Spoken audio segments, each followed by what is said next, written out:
Hey y'all, and welcome back to my channel. My name is Courtney Marie and this is Courtney Marie Presents. Today I am coming at you with a pick a card, a message from your ancestors. This is a timeless reading, meaning that whenever you happened upon this video is when you were supposed to see it, and that you can watch it anytime and that it can be relevant or resonate with you at any moment when you are watching it, right? And that also means that you can return to this video. Maybe you're getting different messages, maybe you're seeing different synchronicities, and maybe there's a new message that can be found within this video as well. So for those of you who are new to my channel and are new to tarot, welcome. I thank you for showing your interest. This is only my second tarot video on this channel, but there will be more to come. For those of you who are returning or who have been longtime stands on my channel, I thank you for your continued support and interest. And I hope that you can take some light, love, and divinity from this video. Now, just a little backstory as to what inspired this particular tarot video. We are approaching in the States Juneteenth, which is June 19th. It is now a federally recognized holiday, but that was not always the case. It was predominantly only celebrated by those within the African American community. And I wouldn't even say all of the African American community because it was not something that was commonly known about, taught, or even acknowledged, just due to, not to get into a whole history lesson, due to the social injustices that have befallen this country. A lot of our African and Black history was kept from us and not equally as accessible as that of Anglo-Saxon, European, Christian history within this country. So with that being said, I'm just going to give you a little snippet of what Juneteenth is and what it signifies. So way back when, during the Civil War here in the United States, when the South was fighting to keep African Americans enslaved, to keep the ways of slavery and Atlantic slave trade, and forced labor, of course, the northern part of the country, they fought against that.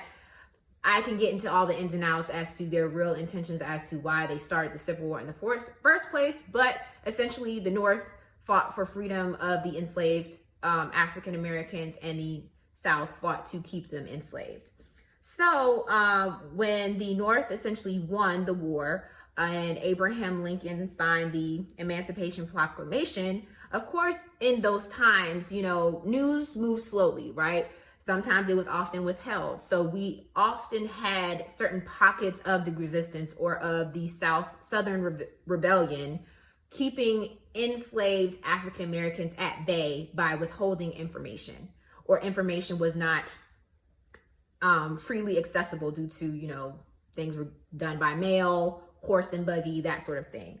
So essentially 2.5 years after the Emancipation Proclamation, after, you know, the President of the United States declared that all enslaved persons were now free citizens or free members of society, there were pockets of resistance in Texas that were still clinging to the old ways, still had African Americans and African persons enslaved in bondage. So on June 19th, you know, a general, I can't recall his name, rode out horse and buggy with his, I'm sure it's not a buggy, but on horseback essentially, and went and communicated to slaves in Texas, enslaved persons, in Texas, that they were now free.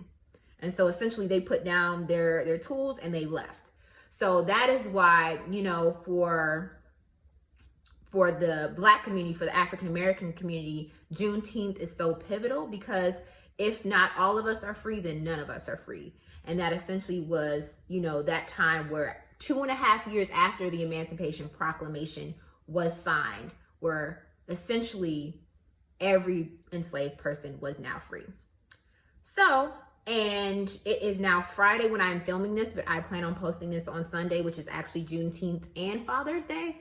So I thought it would be a great idea to do a video calling on any messages, guidance, love, and support that our ancestors might have for us today.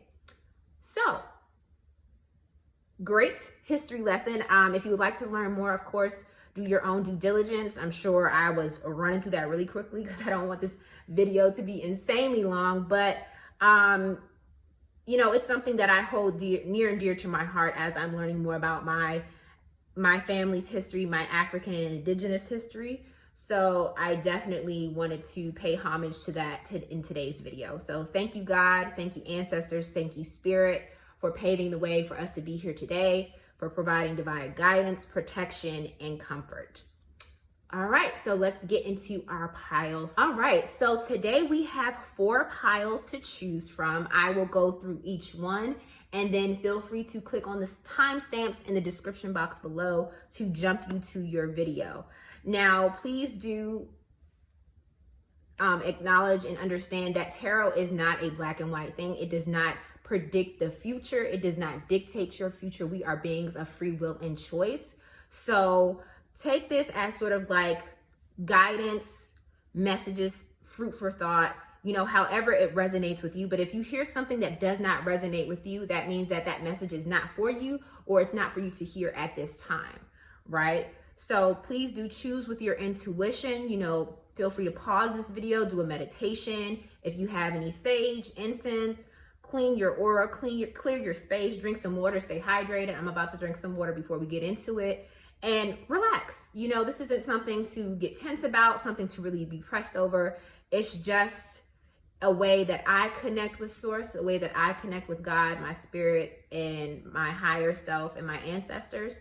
And so I'm going to be channeling my guides, my ancestors, God, and then also those of the collective, whoever happens to be watching this video. So take that in mind, that there's multiple energies going on here. So if something doesn't resonate, feel free to choose a different pile, or just take what sounds right and feels right for you and then leave the rest on the table.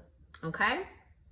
So let's get into it. So for pile 1, this is pile 1. We have this beautiful pyrite stone for pile 1. And don't worry, I will get into the meanings of all the stones for those of you who are not crystal heads like myself. And then we also have this beautiful High Priestess card. Let me make sure you're seeing it. Very beautiful. I love these cards. Okay, now we have for pile 2, we have this Septarian heart for pile 2. We have this Septarian heart with the World card.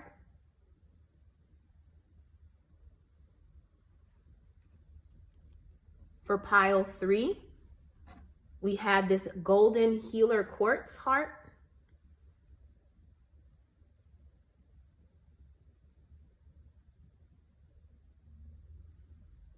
And we have the Tower.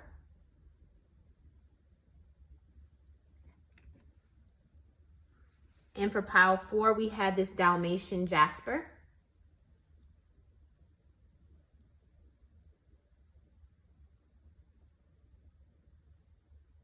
Okay, with the Empress card.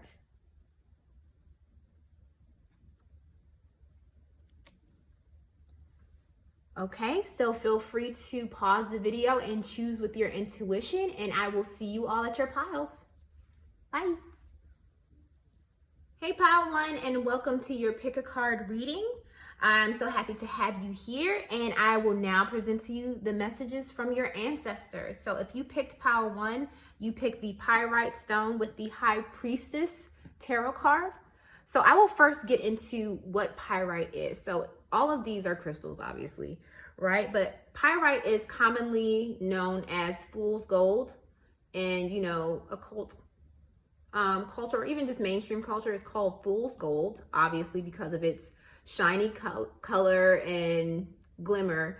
You know, people back in the day, they often mistook it for actual gold, right? But pyrite has a very strong, very protective and healing energy about it, right? It helps with both boosting your confidence and creativity, strengthen and protecting yourself from the inside out, so both spiritually and emotionally. It's tied to your sacral and solar plexus chakras, so anything dealing with creativity anything dealing with self-esteem, self-love, those types of things. It helps to boost, and it's also known as an EMF protector as well. So for anyone who, you know, works a lot in social media or works a lot on the computer, with phones and things like that, pyrite might be a good stone for you to have or to wear. And it's also associated with Leos, obviously, with, you know, the confidence and the courage and things like that. So if you're anyone who's seeking to boost your confidence, not just Leos, but anyone who's seeking to boost your confidence, have more courage, and just feel strengthened spiritually and emotionally, then pyrite is definitely a good stone for you. And it's ironically enough that you also selected the High Priestess card. So the High Priestess is number 2 in the major arcana, and she represents that spiritual connection, that divine feminine spiritual connection to source, to God, to the higher power, to spirit, right? And so whether you're a male, female, non-binary, it doesn't matter how you align or identify yourself. We all have divine feminine and divine masculine energies within us. And so the High Priestess represents that divine feminine in terms of spirituality, that being open to receiving, that intuitive space when we're connecting and aligning to God's spirit and source, right? So very strong and powerful energy. She's also very much connected to the moon, so utilizing your intuition. So that might be something that you're in need of right now. This might be your ancestors telling you that you need to connect more with spirit, with God, whichever your higher power is, and also to trust more in your inner guidance, especially when it comes to your intuition. So that might be what your ancestors are calling you to do. So I will just place her over here, and I'm now going to get into your tarot. I will actually shuffle this on camera. I am using the Hoodoo Tarot deck. I love this tarot deck. I recently just got it, but this is my first time using it in a reading. I normally just use it for myself. I've already pre-shuffled, but I will shuffle again just to get down. That was an ugly shuffle. Lord have mercy. And then I will get into your oracles. Okay. So thank you, God. Thank you, Spirit. Thank you, ancestors. Ancestors, I am channeling for group 1. Any ancestors, spirit guides, God, for group 1? Do we have any clear, concise messages for group 1?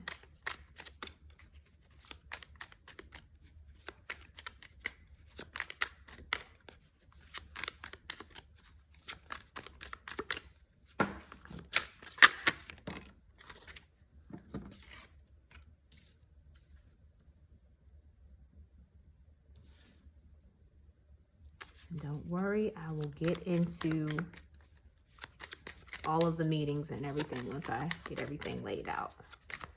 For group 1. Did I say group 2 before? My bad. Maybe somebody was thinking about group 2. Spirit guides, ancestors for group 1.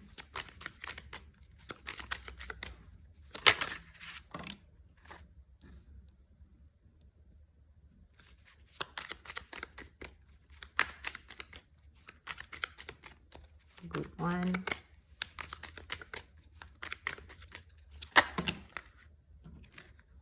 Okay.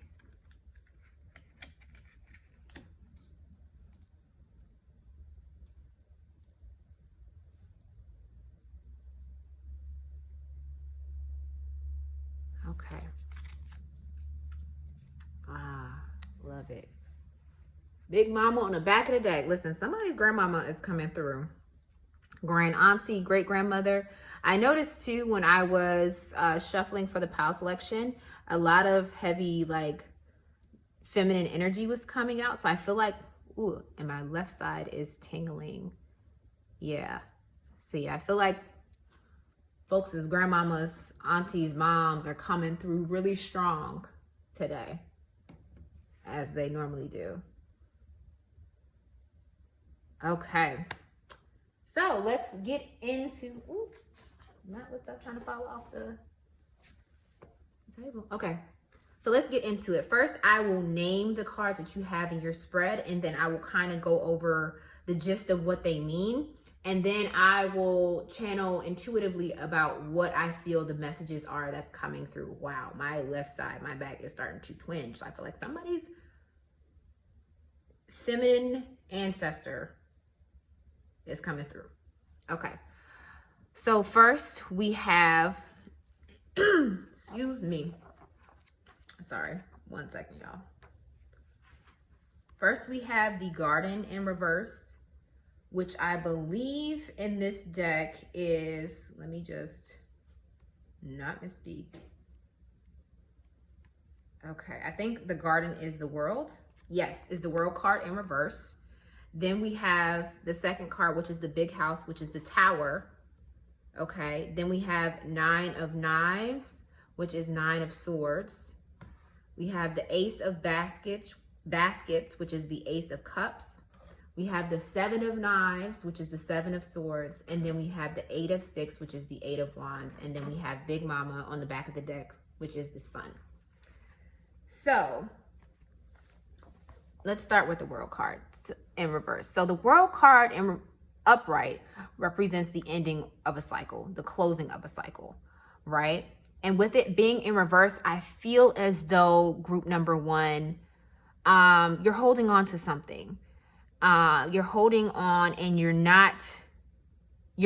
I would say you're being more resistant to letting go of a current situation. It could be a current person or a current cycle in your life that needs to be closed, that needs to be released, right? Because right next to it, we have the Big House, which is the Tower, and the Tower represents unexpected change, right? And our Tower moments in life can, it could shake our foundation.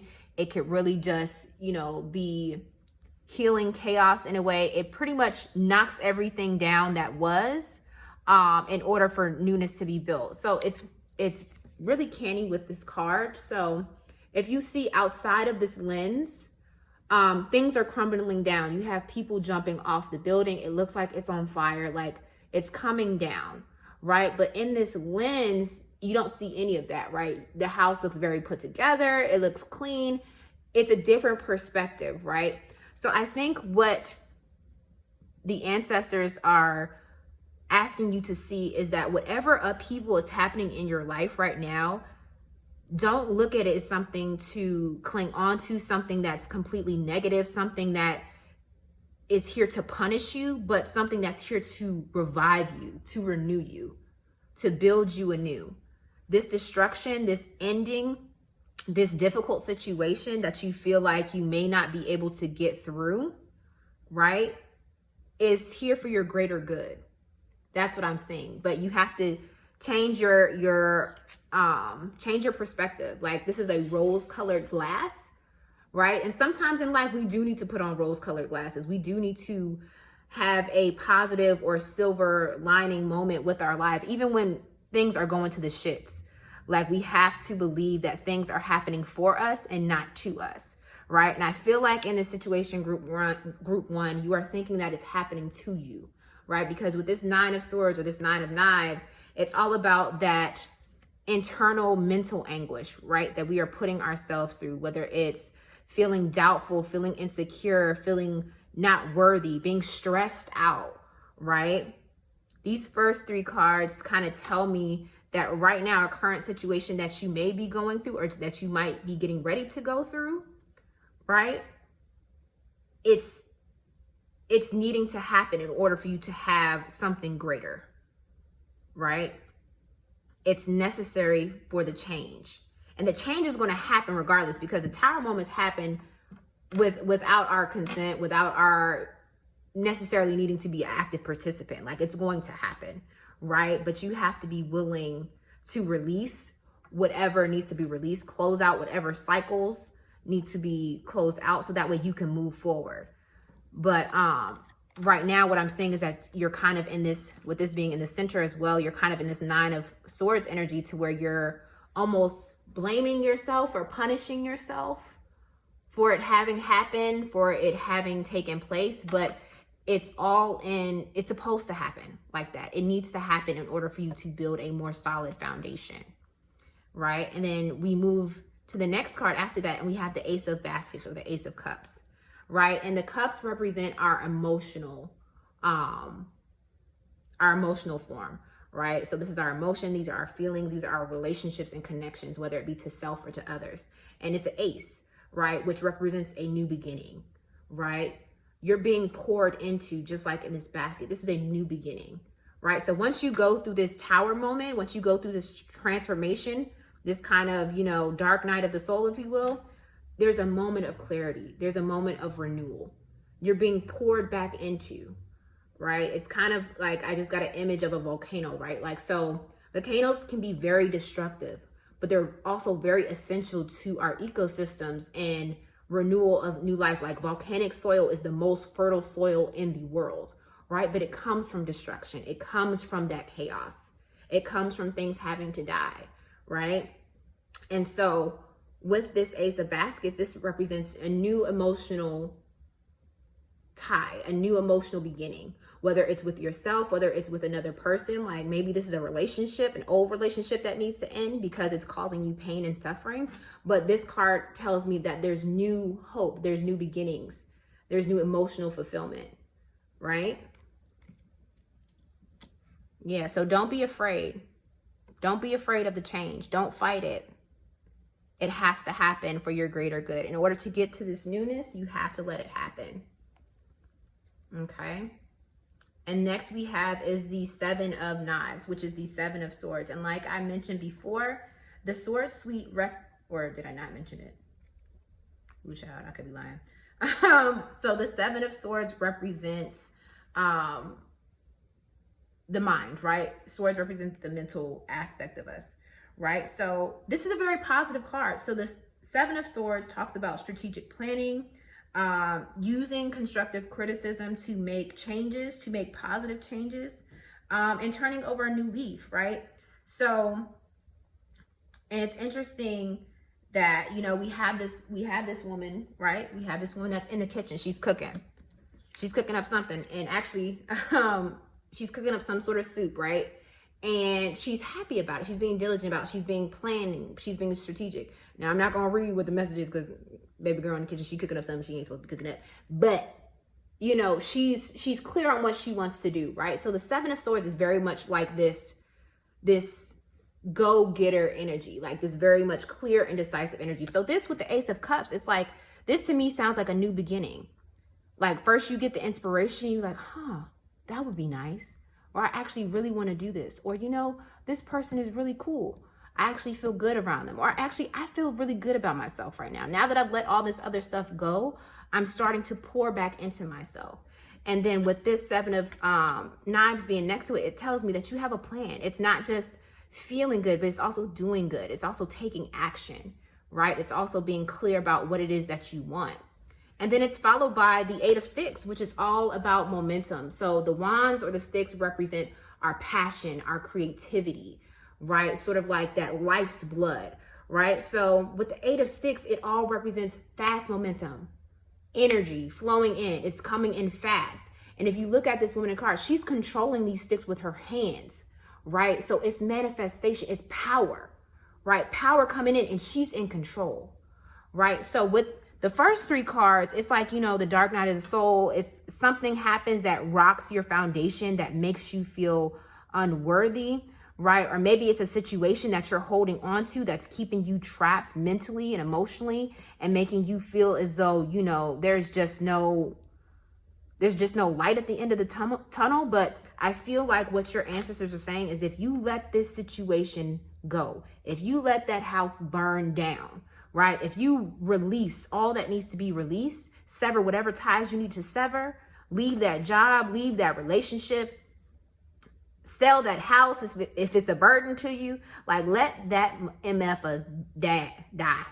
Let it go, right? Even if it's yourself, right? Even if it's like letting those negative thoughts and insecurities, let them go, right? Whether it's you're healing, right? You're purging yourself.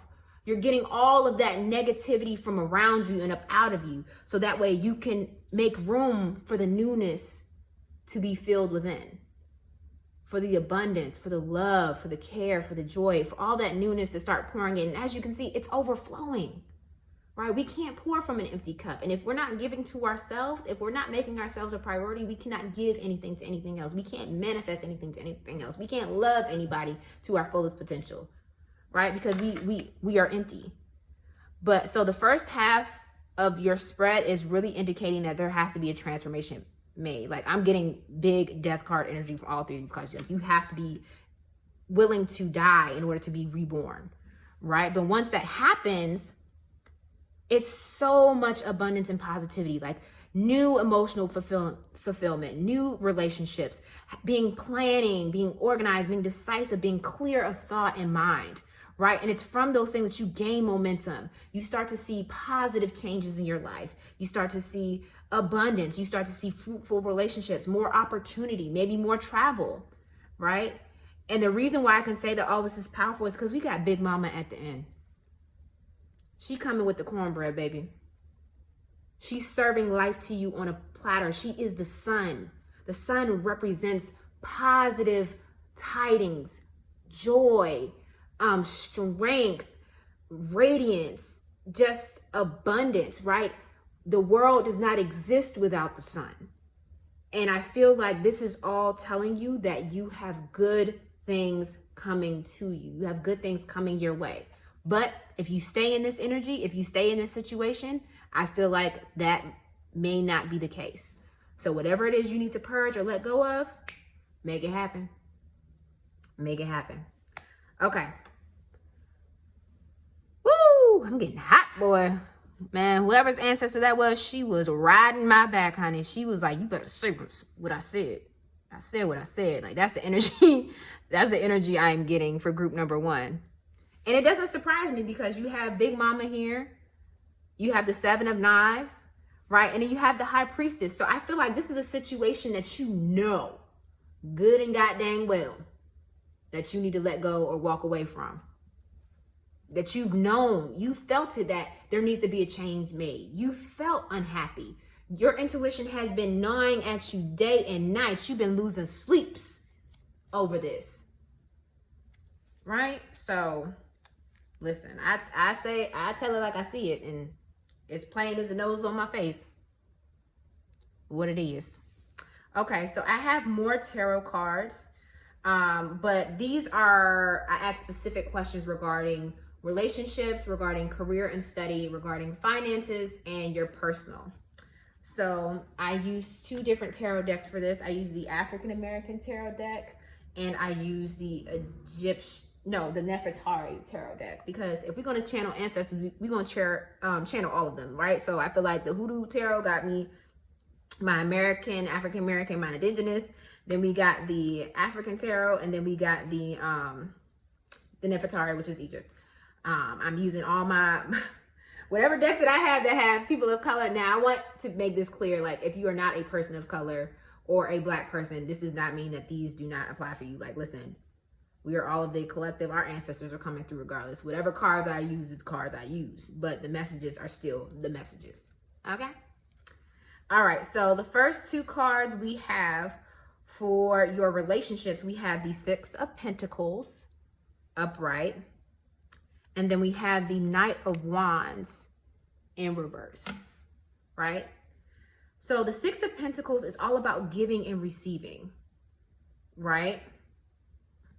Giving and receiving of abundance. Like, if you look in this card, there's like this god, and now these are all African gods and goddesses in this deck, but I'm not familiar with all of them. I'm still learning, so I'm gonna just go based off the imagery that I'm seeing. So we have the 6 of Pentacles. There is this god here that is coming with these rams, with these sheep, right? And this person here is so surprised by the abundance that's being given, right? And not only is he getting the sheep, he's also getting the money, right? It's like this even exchange of, you know, I buy your sheep, I give you the money, and vice versa. You give me the coin, I give you the sheep, right? But for me, what I'm getting is that the God is giving him both, the money and the sheep and the rams, and he's so surprised by this, right? So unexpected. And so the 6 of Pentacles represents being open to not only just giving, but also receiving, right? Receiving downloads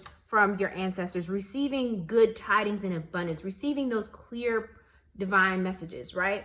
And so I think in terms of relationships, I feel like this is an even exchange, right? There should be an even exchange in your relationships, a give and a take and a give, right? And it's ironic that it came up under the World card, which is being resistant to closing out old cycles. So I'm feeling like pay attention to the people that you have around you and the relationships that you have, right? Those are we are social beings and creatures by nature, and who we have around us, who we have in our space, can very much influence and dictate and, even in sometimes mitigate the blessings and abundance that we're able to receive, right? Where we're able to feel comfortable and feel ourselves. And then we have the Knight of Wands in reverse. And the Knight of Wands is all about passion. It's all about fast movement, taking charge, right? So I feel like as well, with it being in reverse, this is calling you to step out of that divine masculine, right? I feel like this group may have been or is big givers to others, I don't want to say people pleasers because it necessarily might have a negative connotation, but maybe it is. Maybe you're giving too much of yourself to others, and you need to slow down, be in the stillness, be open to receiving. It's your turn to receive, right? Especially with this high priestess and all this feminine energy here. I'm feeling like, yeah, you need to be more open to receiving and not always the one giving, right? And there's a lot of wands and sword energy in this spread as well. So you could be a fire sign, Leo, Sag, Aries, or you could be an air sign, Aquarius, Libra, and Gemini. You don't have to be those signs. You might have it in your natal chart in one of your placements, but that's what I'm getting, right? So I'm hearing with your relationships, just be open to receiving more and not necessarily always being the one to give. Okay. All right, let's get into the next cards. The next ones I did relationship. Okay, this is career and study. So this is if you're working or if you're in school, right? So we have the King of Swords upright, and then we have the High Priestess in reverse. Interesting. We got the High Priestess upright. We got it twice, but this one's in reverse. So in terms of your career, right, the King of Swords, let's start with him, right? He's very clear and decisive about what it is that he wants, right? He's a King of Swords, which represents the mind, the intelligence. So he's very intelligent. He's very clear. He's very precise, right? But then we have the High Priestess, which is in reverse, which is connected to spirit, which is connected to source, which is connected to God, but it's in reverse, which is telling me that it's blocked. So I feel like when it comes to career, it's not just about being the best at your job. It's not just about putting in the work. It's not just about checking boxes and following a plan, but you also have to use your intuition, right? Follow that which is of your highest and greatest good. If it doesn't make you feel good, if you are coming home every day stressed, your hair falling out, you're not able to use the bathroom appropriately, you're not getting sleep, it's constantly grind, but you're not building anything, you're not reaping any benefits, then maybe it's time for you to get grounded and connect to your higher power, right? It's not to say that you can't be clear, you can't be decisive, you can't be tactical, methodical, right? Because we see that it can work in your favor as well. But I feel like you're negating your gut, your intuition, your gut feelings about something, which may be causing you some problems at work. Because sometimes the King of Swords can come off a little cold, right? A little sharp, a little abrupt. And it's kind of giving me like that balance of the masculine and the feminine within all of us. Like, it's cool to be, determined. It's cool to be strategic, methodical, right? But don't forget that, the hand that gives is the one that receives, right? We all have had great bosses, and we know what it feels like to be supported, to be appreciated, right? And that goes for all things. So whether you're a boss or an employee, if you are a student, it's about that even balance of not just the mental. You have to be well in spirit. If your spirit is in turmoil, then you got a problem. Okay, so now we're moving on to finances. So we got the Strength card, right? And then we got two cards. We have we have the Five of Wands in reverse. And then we have the Sun again. So you have a lot of good energy in your spread group, number one. Like, it is clear as day all pun intended with the sun, right? That you have this inner strength about you, this inner strength, right? Because I'm getting that with the High Priestess. I'm getting that with this Strength card, is that you're very determined and courageous when it comes to going after what you want, especially in career and study, because we have the King of Swords there, right? It's very clear. And I feel like with your finances, this is a very abundant card. So you might be coming into some abundance. I don't really have a timeline on this, so maybe soon, maybe it's in 8 months, because we have the number 8 here, but the number 8 also represents abundance, right? And then we have the Five of Wands, and normally upright, the Five of Wands talks about conflict. It talks about being at odds or in competition with other people. And the way that I read the Five of Wands in reverse is that it might be some more inner conflict, right? But it also could be with it coming out with the Sun card, I feel like there's fortuitous partnership or collaboration with someone or with a group of people, right? Because it came out with the Sun card, which is why you have 2 cards in this pile. And like I said, the Sun represents good tidings, good fortune, positivity, abundance, joy, youthfulness. So I feel like in your finances, there might be a partnership or collaboration that's gonna do well for you in your pockets. That's what I'm seeing. I don't know when, but I feel like once you start doing that inner healing, that emotional healing, that it might be soon, right? And then for your personal, we have the Magician, and then we have the Ten of Swords in reverse. Okay, now, listen, you got the power. For those of you who don't know tarot, the Magician is one card after the Fool, right? It is the master manifestor, the alchemist, right? They've mastered fire, water, air, and earth, all of the elements culminated into one. The mind, body, soul, spirit, and creativity, all in one. They're able to manifest whatever they choose, right? And the Ten of Swords represents, feeling overwhelmed, feeling burdened, feeling tired, right? But it's also coming to the end of a cycle, to the end of a burden, right? So I feel like with it being in reverse, Spirit is telling you that whatever internal anguish you're going through, whatever dark night of the soul you're going through, that's coming to an end, right? And you can start filling your cup so you can step into your power and manifest. So you can manifest your dreams, right? So there's an end of a cycle coming, but you cannot resist it.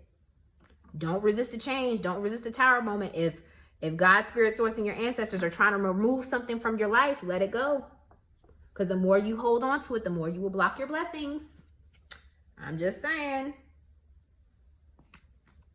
Okay, let's get into the oracle cards. I've already pre-shuffled these. So the first one we have is number 16. Oh, and they all just fell on the floor. Okay. Number 16 with Lolo, light. And then we have number 15 with Ajna Durga, power of the good, right? So I feel like with these 2 cards, one with them being in succession, 16 and 15, right? I'm hearing progress. I'm hearing this is divine timing, right? Number 1 and 6 reduced to 7, which stands for perfection. Number 7 is God's number, if you will. The world was made in 7 days, right? And it says stand in your light. So I feel like also with butterflies, these represent transformation, this transformative energy. And this looks like a sun right here as well, right? So there might be heavy fire signs in this reading, but what I'm getting is that it's saying stand in your light. Power of the good. Everything that's happening is happening for your greater good, right? But you have to recognize all of the goodness that you have going inside of you, all of the goodness that you're able to do, right? All of the good things that are around you. Let your light shine. Don't let it be cast over by negative people, negative job experiences, setbacks. That does not dictate who you are. Mistakes, because we're human, we all make mistakes. You are the high priestess. Your ancestors, the sun is with you. The sun is with you. Don't limit yourself. Don't dim your light. You are capable of doing all that and more. You are the good. You are the power of good. 1 and 5 reduced to 6. 6 is the number of love, of self-love, of partnership. Maybe this is a call for you to get more in partnership with yourself, more in alignment with self. Right?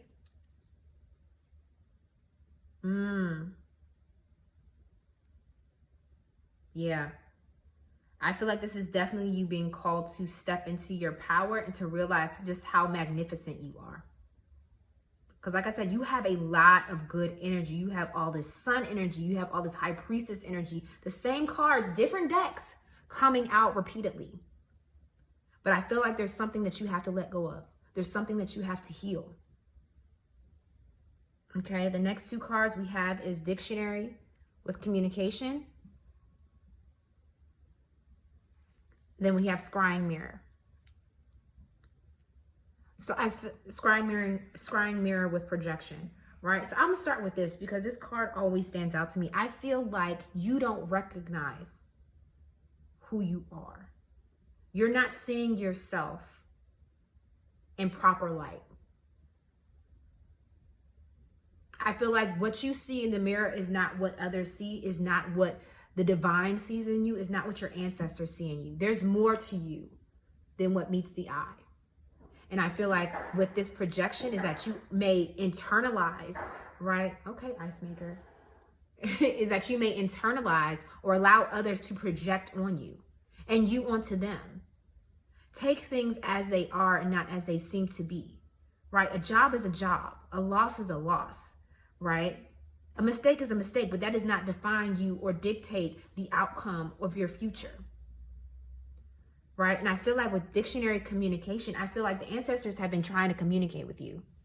They've been trying to get through to you, whether it's through the books that you're reading, the podcast you're listening to, right? This might be a sign for you to read more, to study more, to learn more, to explore more about greater things, maybe your interests, right? There might be communication coming in for you,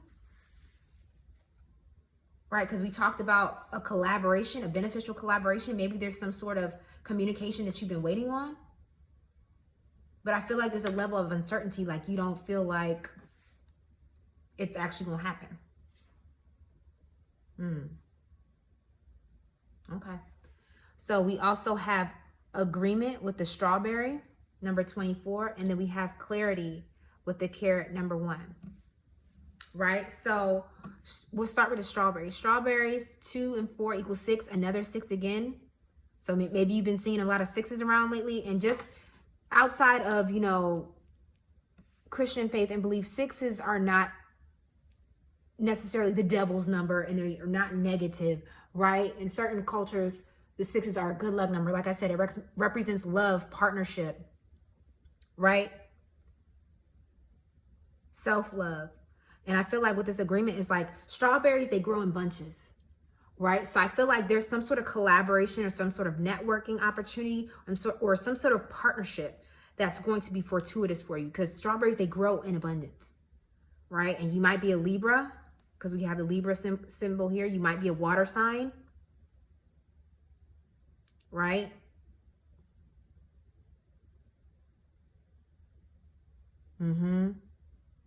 Yeah, so I feel like this is like saying, like, look ahead, look alive. There's so much abundance to be had. And it's ironic that we are in the time of the Sagittarius full moon, which is also known as the strawberry moon. So this is strawberry harvest season, right? As common to Native American culture, it's strawberry harvest season, especially here in North America. So this might be indication that this is happening now. Obviously, we're doing this reading now, but whatever communication, whatever partnership, whatever new opportunities are coming right now. So you may have already gone through this dark night of the soul. You may have already gone through this transition or this purging. And now you're in this energy of making things happen. Shoot, this might be my path. Interessante. Okay, and then we have Clarity with the Carrot. Carrots grow deep. They grow deep in the soil, right? And with the number 1, first house in astrology, it represents self. It represents new beginnings, right? And as we hear commonly, carrots are good for the eyes, and we have the all-seeing eye right here. So I feel like it's saying, trust your intuition again.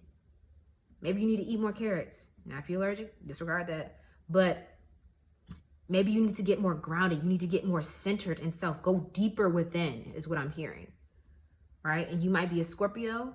You might be an earth sign. Capricorn, Taurus, Virgo. You could be a Scorpio, Pisces.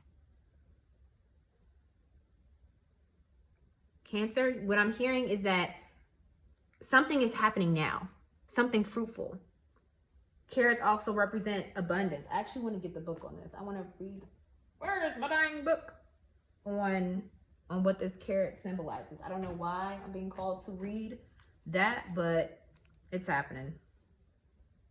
Yep, what did I say? It says new ideas, breakthroughs, and increases in finances and resources are all indicated, and that you should trust your own judgment. My goodness, what have I been talking about this whole time? You need to trust in your own intuition and your own strength and your own abilities. There is a strong chance of triumph over a difficult challenge. What did I just say? Over a difficult challenge and the opportunity for sudden growth in what you are currently undertaking. Relationships will be focused on the physical. Ooh, with lust, sex, and passion high on the agenda. Okay, so like I said, there could be some sort of collaboration. Okay, some sort of collaboration. But just like I was saying, it says be careful of overthinking, self-sabotage, and roadblocks placed by others. Don't let your mind talk you out of something that you know is for you or that you know to be true. Don't let situations, circumstances, whether it be people, places, or things, dictate to you or make you feel limited or less than. Because you have all the abundance. You have all the power to make whatever you desire come true. It's all here. Right? And then we have Cancer. So like I said, there could be a lot of water signs here. Cancer, Scorpio, Pisces. We have conjunction with a union, merging and coming together. So like I said, there's a merging and coming together. You're going to find maybe your soul family, your tribe, business partners, collaboration. And the 9th house, spiritual growth. Yeah, like I was saying, I've been feeling like you've been very much in your headspace, very much in your masculine energy of trying to do things by a schedule, be very methodical, but it's your soul that needs nourishing. It's your spirit that's calling out for more. Right? And then we have our final 2 oracle cards. We have MC Light. And then we have this money card from Abraham Hicks. It says the subject of money is really 2 subjects. But I want to go ahead and read the booklet for MC Light, right? What she represents, right? Oh, goodness gracious. Where's the, oh, okay. Let's find MC Light. It says skill, proficiency, accuracy, articulation. You may have something to say, but don't quite know how to say it. Sometimes it's hard to be eloquent when emotions are involved. So an MC Light card suggests that you should gingerly get to your point, but weigh your words. Take a moment to think about whom you're speaking to and what message lies behind a conversation. Also analyze your means of communication. And then we just get communication so that maybe there's a conversation that needs to be had with someone. Maybe you're having, will this work better in person, over the phone, even as a handwritten letter? So yeah, maybe there's someone that you need to talk to. Maybe there's someone that needs checking, needs correcting. Maybe you need to stand up for yourself. Finally say, I'm done. I'm over it. Can't do this anymore. Set your boundaries. Right? There are many ways to get your point across, but understand that words have power and be mindful of their value. Don't address the situation when you're upset either. Right? So don't let your emotions dictate what it is that you're capable of doing.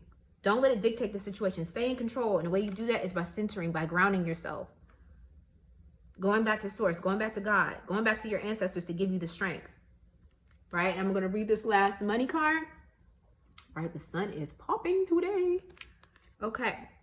The subject of money is really 2 subjects. 1, money, plenty of money. 2, absence of money, not nearly enough money. Often people assume that because they are speaking the words, I want more money, they are speaking positively about money. When you are feeling fear or discomfort as you speak, you are not speaking of the subject of money. You are speaking of the subject of not enough money. And the difference is very important because the first subject brings money and the second holds it away.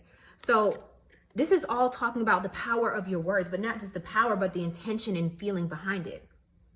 If you say, I want this, I want that, but in the back of your head, you're telling yourself that's not possible, or I'm asking for too much, or my expectations are too high, or I'm not good enough to receive it, then you're already discounting what you just said, right? If you're telling yourself, I believe in myself, but then you go right back around and tell yourself, I'm ugly, or I'm not going to get the job promotion just after you had the interview, then you've already sold yourself short. You've already counted yourself out. So watch the words that you speak, how you communicate, not only to others, but to yourself. How you think to yourself, how you think about yourself. Because your ancestors are here and they're telling you, we've been seeing, we've been peeping how you've been rolling, and we're not here for it. You are so much more than what you're allowing yourself to be. And they're not here for it. They say, get it together, or they're going to get you together. Okay? But I think that's all the messages that I had for this group. Let me see. Where we at on time? Yeah. Okay, it went a little longer than expected, but hey, it is what it is. Yeah, I think that's all I have for you, group number 1. Thank you so much for watching. I hope these messages resonated with you. Feel free to like, comment, and subscribe. Feel free to pick another pile if you're drawn to it. And I will check you next time. Later. Hey y'all, group number 2, we are back with you. I do apologize for the sun shifting. You know, that's out of my control and it is what it is. But welcome to your tarot reading, your pick a card, pile number 2, message from your ancestors. If you chose pile number 2, you chose the Septarian crystal, heart crystal, along with the world card. So a little bit about the Septarian, it's known as the dragon stone. It is a stone of connection, unity, and oneness. It helps with balancing out the mind, body, and soul. It's connected to the root chakra, so it really helps with grounding. It's a stone for inner awakening and even connecting to your past lives and ancestors. So how fitting for this reading that you chose that particular pile with that stone. And we also have the world card here. So the world card is also a major arcana card, and it represents a closing out of a cycle. It is the final card in the major arcana. And then after this, it goes right back to the Fool card, which starts the major arcana in tarot. So this represents the closing out of a cycle, the completion of a cycle, or letting something go to continue on to a new path. So possibly for my pile number 2, this could mean that you are now closing out or you are completing the end of a cycle, whether that be, you know, a school or work program.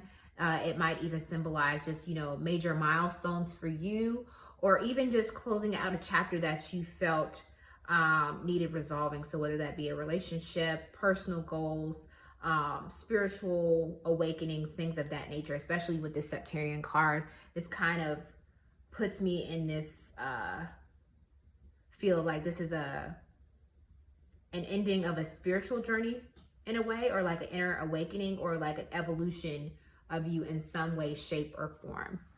Okay, so I'm just gonna put this over here. I know it's a little dark over here because the shadow, but I can't know nothing about it, but it'll be right here. Okay, so now what I am going to do is I'm going to take the Hoodoo Tarot and I'm going to shuffle on camera so that way you can see the cards fall out. And then after we get into your tarot, we will get into the oracle cards that I've already pre-shuffled for you, group number 2. So I'm channeling the guides, ancestors, God to give me clear, concise messages for group number 2 from their ancestors. Okay, that card wanted to come out.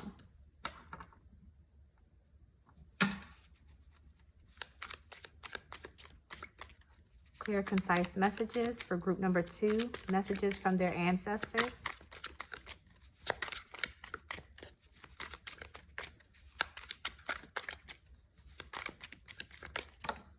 Okay, these 2 wanted to come out.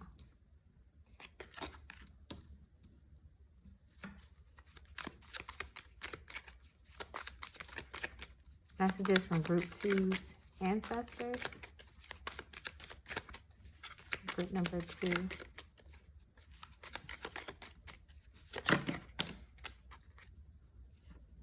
Okay. Oh, child. Okay, I'm gonna take all of those. I think that's the amount I need. Let me just check. 1, 2, 3, 4. Okay.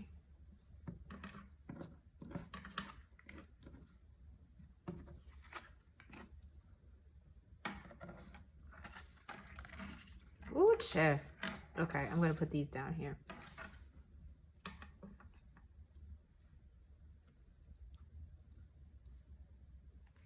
And then on the back of the deck, we have that. Can you see it? Yeah, there. Okay. So your pile got additional cards. It seems like your ancestors have a lot to say, honey. They have a lot to say. All right. So as is with tradition, I'm going to go through and I'm going to name all of your cards specifically so that you are aware of what I'm seeing. I'm also going to explain to you what each card means on its own. And then I'm going to get into what I'm picking up intuitively from spirit. Okay, so first we have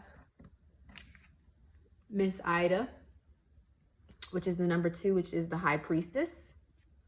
High Priestess. I feel like there's a lot of divine feminine energy coming out because we got a lot of, you may have also been drawn to pile 1. So maybe check that out as well. We have the 4 of Baskets, which is the 4 of Cups. You all see that? Okay. Then we have the 8 of Knives, which is the 8 of Swords in Tarot.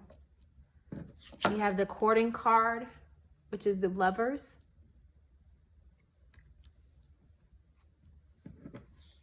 We have the 10 of Sticks, which is the 10 of Wands. I'm trying to catch the sunlight so y'all can really see. We have the 7 of Knives. She's been wearing me out too. As I'm saying, it's a lot of feminine energy I feel like is coming through. We have the Tower, the Big House. And then we have the 4 of Coins.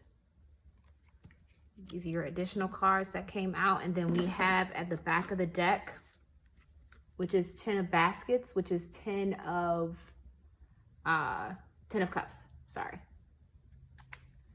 Okay, now the lighting was okay, that's some sense. Okay. It's a sun, honey. Probably a cloud came. Okay.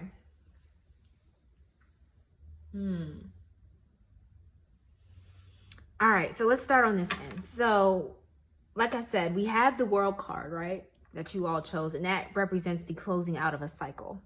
And so here we have Miss Ida, which represents the High Priestess, which is all about spiritual connection with Source, and your higher power, whether that be God, Source, the universe, whoever you connect to, right? It's about having a spiritual alignment with not only yourself, but with your higher power, right? And then it's followed by the 4 of Baskets, which is the 4 of Cups. And this is kind of like that meh feeling, like you're being offered something, but you're kind of resisting it. Like you're not pleased, you're just over it.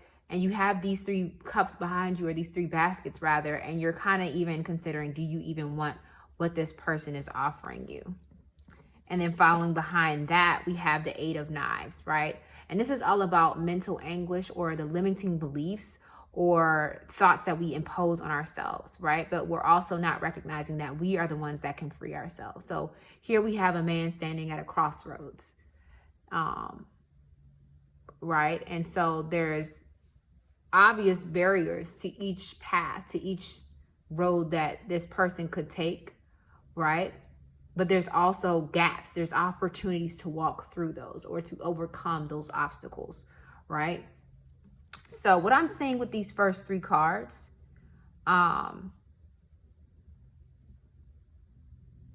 is that there's a decision that you're unsure about. Like you're kind of in this place of, I'm getting that you're almost not,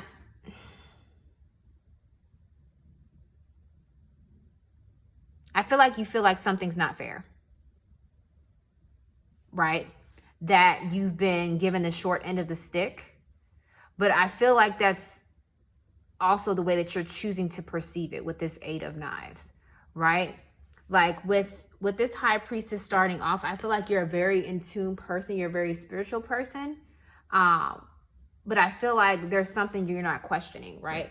Because often in tarot with this Four of Cups card, this hand that's giving a fourth cup is also coming from the clouds. It's coming from spirit, right? So I feel like spirit has been giving you messages, or your ancestors have been trying to come through to you, but your signs that you've been getting, or the messages you've been getting, you've been ignoring them, or you've been not really paying attention to the direction that they're trying to point you in. You're kind of just like, I'm still confused. I still don't know what to do. And spirit is like, the baby, we've been giving you all the messages that you need, but you're not looking,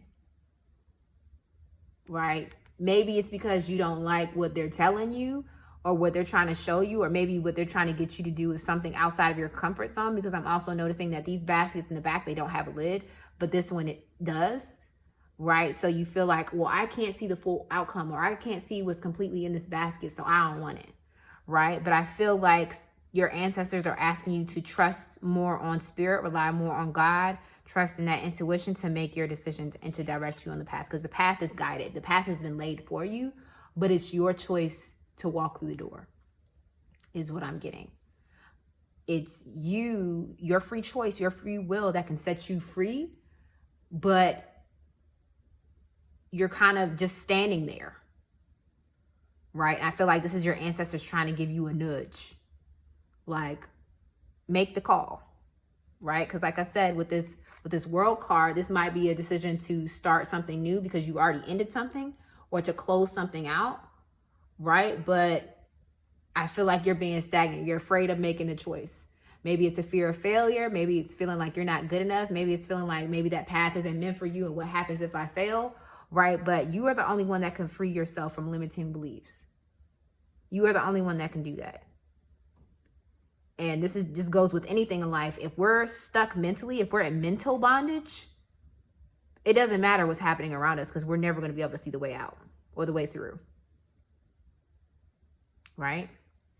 And then for the next three cards, we have courting, which is represented by the Lovers, right? Or rather the Lovers, which is represented by courting. Right? So that could be a signifier of divine partnership, or even the divine balance between your masculine and feminine self within. Right? And then we have the Ten of Sticks, which is a Ten of Wands. That means you're closer than you think to closing out a cycle or a chapter. I'm trying to see if you can see this. Right? Your burden is almost over. You're so close. It's like that cartoon where it's like the guy's digging for diamonds, and you have the one guy on top, and they're both at the same place. But then the one guy gives up and walks away, and he was literally like 2 or 3 hits from getting his diamond, and the guy beneath him keeps going and he gets it, right? And then we have the Seven of Knives, which is the Seven of Swords. And this is all about planning. This is all about being strategic and methodical about your choices, right? So I feel like what Spirit is saying with these next three cards is that you're closer than you think to achieving your goal, but you have to stay persistent. You're closer than you think to getting what you want, to having that love, to having that divine partnership, to having that opportunity, to having that confidence in yourself. You're closer than you think. You're so close, right? But I think this card is also saying like, ooh, yeah, right? Like we have this elderly woman here, right? So you feel tired, you feel burdened, right? But also the Ten of Wands represents releasing yourself from burden, putting down things that aren't yours to carry, right? And she's pointing forward, like she knows where she's going. She knows the path that she has to walk. And she's pointing to the Seven of Knives. So I feel like this is your ancestor saying you need to come up with a plan, right? That's gonna help you overcome these obstacles. That's gonna help you to overcome any mental blockages that you have. Sit down, pen and paper, come up with your plan. And anything that's not in alignment with that plan, with what is going to set you off on the right path, release it. Right? Because then we have the Tower, the big house, and the 4 points. The Tower represents unexpected changes. upheavals, destruction, right? But it's positive destruction. It's healing chaos. It's the fire that takes everything down to ash but creates fertile soil, right? And then we have the Four of Coins, which represents stability, right? But the Four of Coins can also represent you safeguarding things, you playing it safe, right? You wanting stability, whether it's financial stability or stability at home, stability in your career.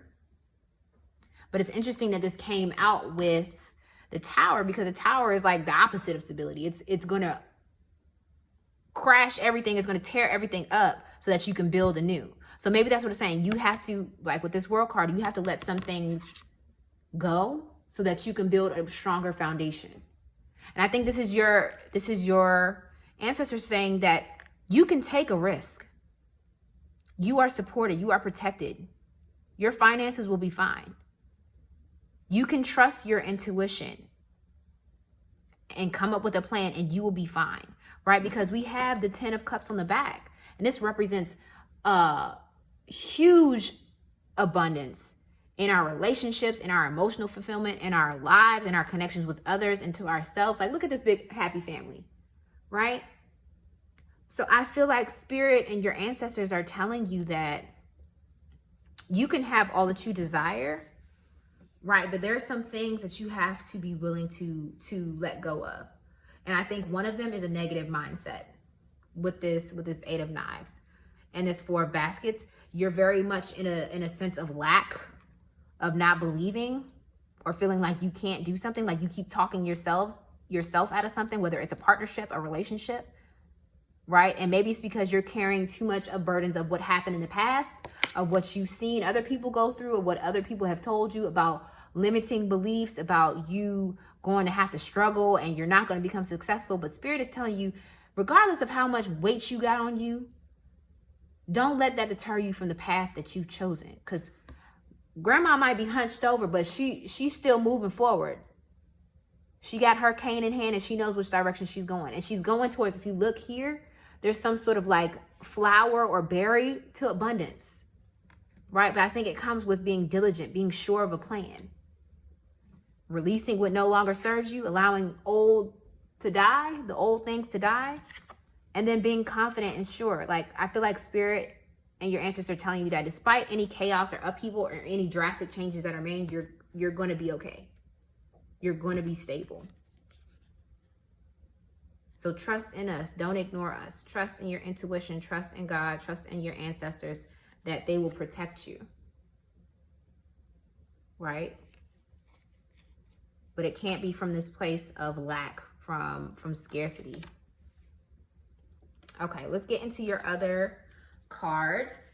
So I have pre-shuffled some other tarot cards based upon certain subject matters. So like relationships, career and study, finances, and personal. So the first pile we have for you is about relationships. So we have the Three of Wands here. And then two cards came out. It is the Emperor in reverse. And then we have, again, the Four of Cups, which is the Four Baskets, right? So I feel like maybe this is in regards to a relationship, right? Maybe you're psyching yourself out about a relationship and you have a lot of negative thoughts and limiting beliefs about this relationship, which is preventing you to move forward with getting into a relationship with this person. Right? Maybe you feel that your expectations or what you have planned are too high for this person to achieve, or it's unattainable with this 10 of Sticks, right? Because then we have the Three of Wands, which signifies new horizons, new beginnings, traveling somewhere different, right? So maybe this relationship is something different, something that you've never had before, never experienced, and it's causing some fear, some doubt, right? You're unsure of yourself in these new waters. Maybe it's a new relationship. Maybe the person is not your type that you generally go for, so you're unsure about it. Because then we have the Emperor in reverse, and the Emperor is the King of Kings. Like, the Emperor is the great manifester. And I say he just in terms of like the archetype, but like the Emperor is all about setting forth a plan, setting forth, boundaries, being the big boss, and making things happen. And then we have the Four of Cups upright. And I feel like this is saying that you're just not confident in yourselves in this new relationship. It could be a partnership. Maybe you feel like you don't have enough to offer. Like, look at this person, they're bent over, you know, and the cups are like face down, right? Like they're pouring out. So I feel like you're kind of discouraged. Like you're unsure of yourself, unsure that you're worthy of the relationship, unsure of whether this new relationship will work out because it's so unfamiliar. And I'm also looking at this card. Maybe you feel like you've been burned before, right? You've suffered through some relationships and you feel like this is just another situation to where you're going to be taken to the slaughter. But I feel that your ancestors are saying you're a lot stronger than what you think. You're a lot more discerning than what you think. Yeah, you've been through some stuff, but those were things that you had to go through to learn, right? Don't look at the glass half empty. Look at it as half full. How did I learn from that experience? How did I learn from that relationship? What new maturity, what new insights, what new freedom, what new strength, what new power did it bring me? Okay. So I feel like, yeah, maybe this is my relationship pile. Maybe that you're worried about getting into a relationship. But I'm kind of getting from spirit that this could be a very fruitful and positive relationship if you are willing to put in the work and set old limiting beliefs aside. Okay. Next we have for career and study, we have the Nine of Swords and we have the Nine of Cups. So in terms of career and study, it's looking pretty dang good, right? But once again, we have this swords energy, this mentality, right? So with the Nine of Swords, this can be a very stressed out energy, a very, you know, I'm working really hard. I'm feeling overwhelmed. I'm feeling like, you know, the odds may be against me. Like, look at this warrior. Like, he's got so many swords, but I feel like all you really need is one good one to get the job done. But he's on like defense mode. But who is he attacking? He like on this cliff by himself. So it's kind of like mental anguish that you're putting yourself through when it comes to career or study, right? But then we have this really positive card with this Nine of Cups energy. And the Nine of Cups energy is all about wishes being fulfilled, wishes being granted. So in terms of career and study, whatever you've been stressing out over, your ancestors are saying, don't worry about it. It's good. It's all good. Like, you're putting yourself through a lot more than you have to, is what your ancestors are saying, because your wishes are being granted. Whatever it is that you've been working towards and been, you know, whatever your goal has been, it's going to have a positive outcome with this Nine of Cups. So in terms of career and study, you're looking pretty solid. Okay, next we have our finances. So we have the Ace of Wands in reverse, and we have the Death card. So in terms of finances, I feel like, okay, so the Ace of Wands symbolizes new creativity, right? New opportunities, right? New passion, sparks, right? And newness in that creativity realm. And then the Death card symbolizes rebirth, right? Like I was saying, you have to let old things die in order for new things to be reborn. And I'm thinking in terms of finances, your ancestors are asking you to think outside of the box here. Right now, I feel like you're relying on one stream of income, and your ancestors want you to look outside of that.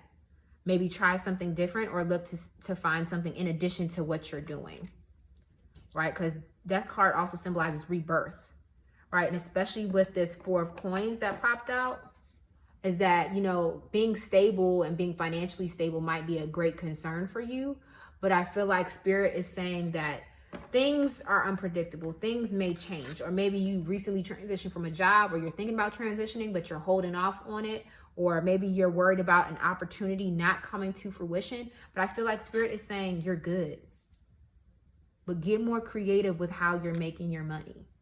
Don't be so reliant on one source of income, because when that one source of income is gone, then you're really going to be struggling.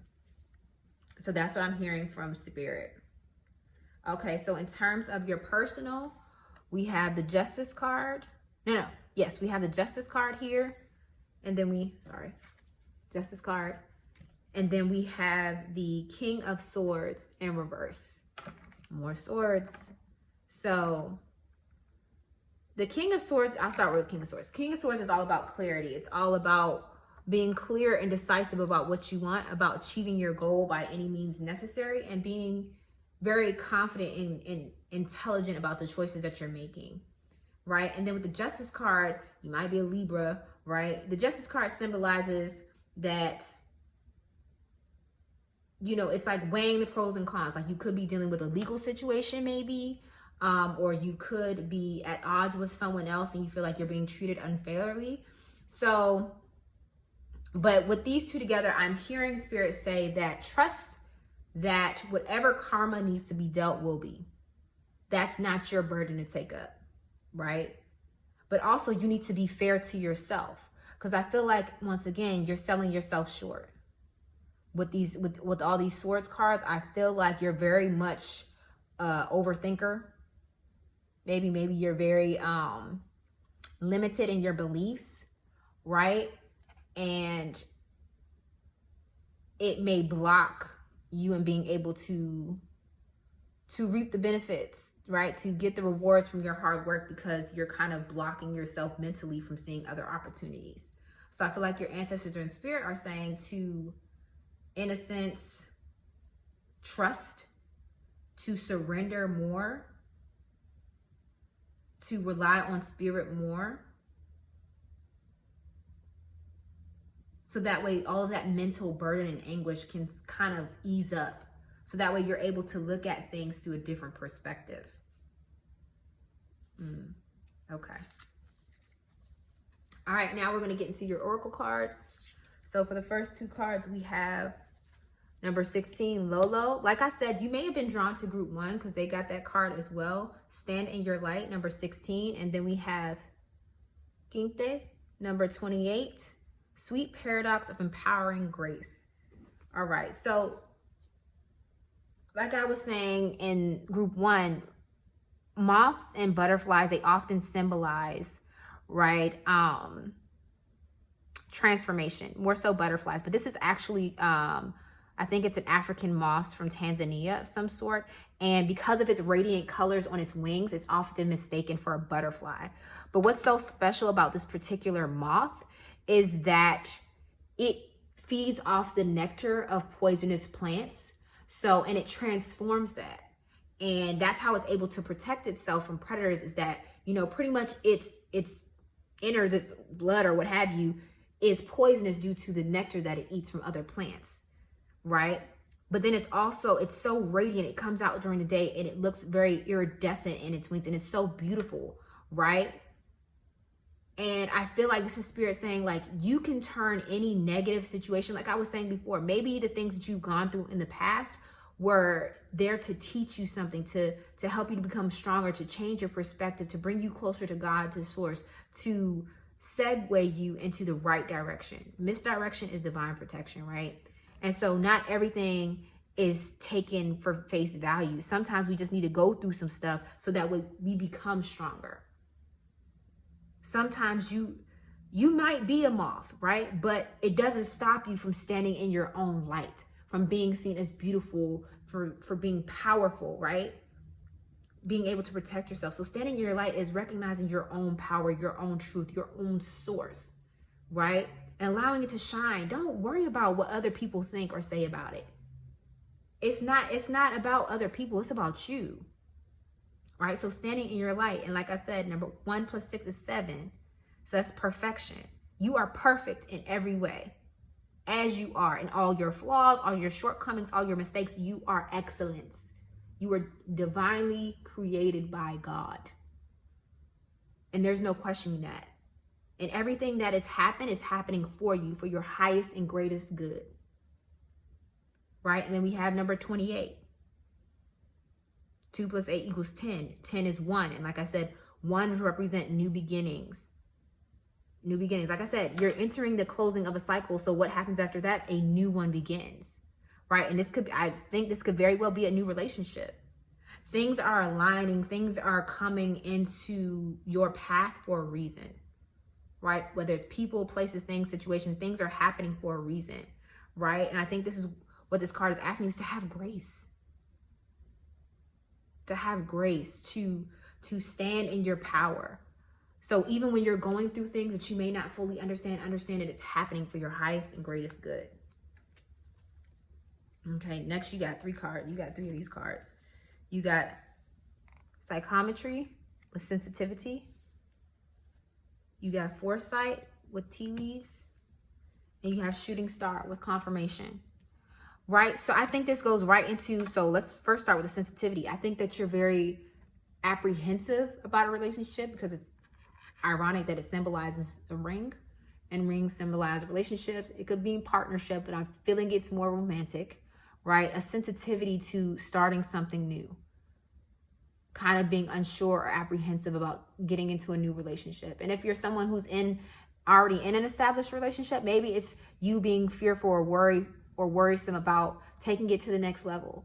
So if you're talking, you're worried about becoming in an exclusive relationship. If you're, been together for a really long time, maybe you're worrisome or self-conscious about, are we going to get engaged? Are we going to get married? If you're already married, maybe you guys are having some relationship issues, but that's not to say that, you weren't supposed to marry this person. Or maybe being in this relationship is no longer suitable for you. So this is ancestors saying, it's okay to walk away from something if it's not in alignment with who you are, if it's not making you happy, right? Because this also represents the ending of a cycle, right? So maybe this is the ending of a relationship.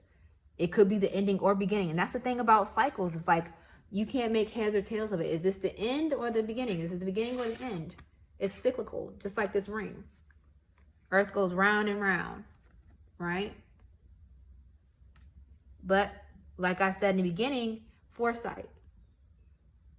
Spirit and your ancestors have been coming to you. Maybe they've been coming to you in dreams. Maybe you are a tarot reader. Maybe you read the Bible. Maybe you walk in nature and you've been getting signs. Maybe you've been hearing things through the mouths of friends, families, and things like that. But what it's telling me is that you're not trusting your intuition, and you're also not trusting in the messages that you've been receiving from source and spirit about whatever the situation might be. And then with the shooting star with confirmation, take this reading as confirmation. Take the words that are coming out of my mouth and these cards as confirmation that whatever situation I'm getting that it's a relationship that you are unsure about, it's you limiting you. It's you versus you. That's the main relationship you got to tend to. It's you versus you, because as long as there's inner strife and conflict within you, everything without will be a reflection of that. That's what I'm getting. Okay. Next, we have attraction. And we have wholeness. Right? So we have the pansies, attraction. Right? Number 3 and 4, another 7. Like I said, didn't I say earlier somebody could be a Libra up here? Libra's heavy in today's reading. Let me tell you, honey. All right. And you might just have Libra in your placements, right? But attraction. Right? Like I was saying, there's some sort of message here about attraction, about you being attracted to someone, them being attracted to you, but maybe you're hesitant about taking it to the next step or being unsure about what this relationship might mean, or you've been through some relationships before, and so you just can't,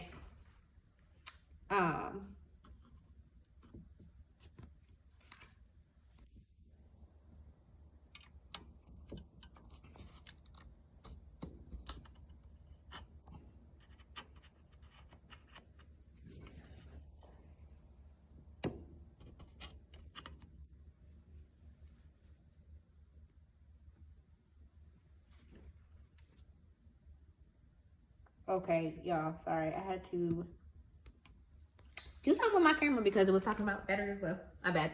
Okay. So what was I saying? Yeah, there's some sort of attraction here. Some sort of shift that's happening, but you're holding yourself back. You're like, I don't want that. I'm not sure about it. I've been through stuff before. I'm not sure which direction to go. But then we have here Black Mulberry, right? with wholeness. And we have the number 33. So maybe you're seeing 333. Maybe you're seeing a lot of sevens around. That might be a sign that your ancestors and guides are trying to get in contact with you. You could be an Aquarius. But 33s or 333s also symbolize that you're on the right path. And like I was saying, I feel like your ancestors are saying to continue on the path that you're on. Sure, you can come up with a plan. Sure, you can come up with an exit strategy, but don't block your blessings out of fear. Out of fear and a lack mentality, right? Because wholeness, you are whole in and of yourself. And I say this all the time to my clients or to even like my friends and even myself. You are a whole person. You are perfect by yourself. Relationships should never be 50-50, or you should never get into a relationship seeking that other person to complete you. You are a complete whole being by yourself. Getting into a relationship is complementary.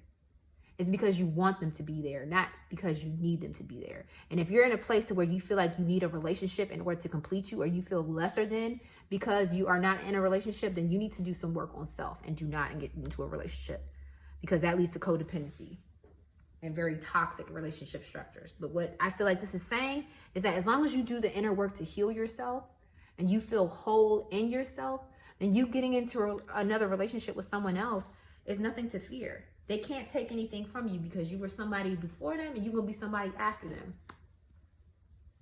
All right? And then we have Virgo with integrity, reverence, and service.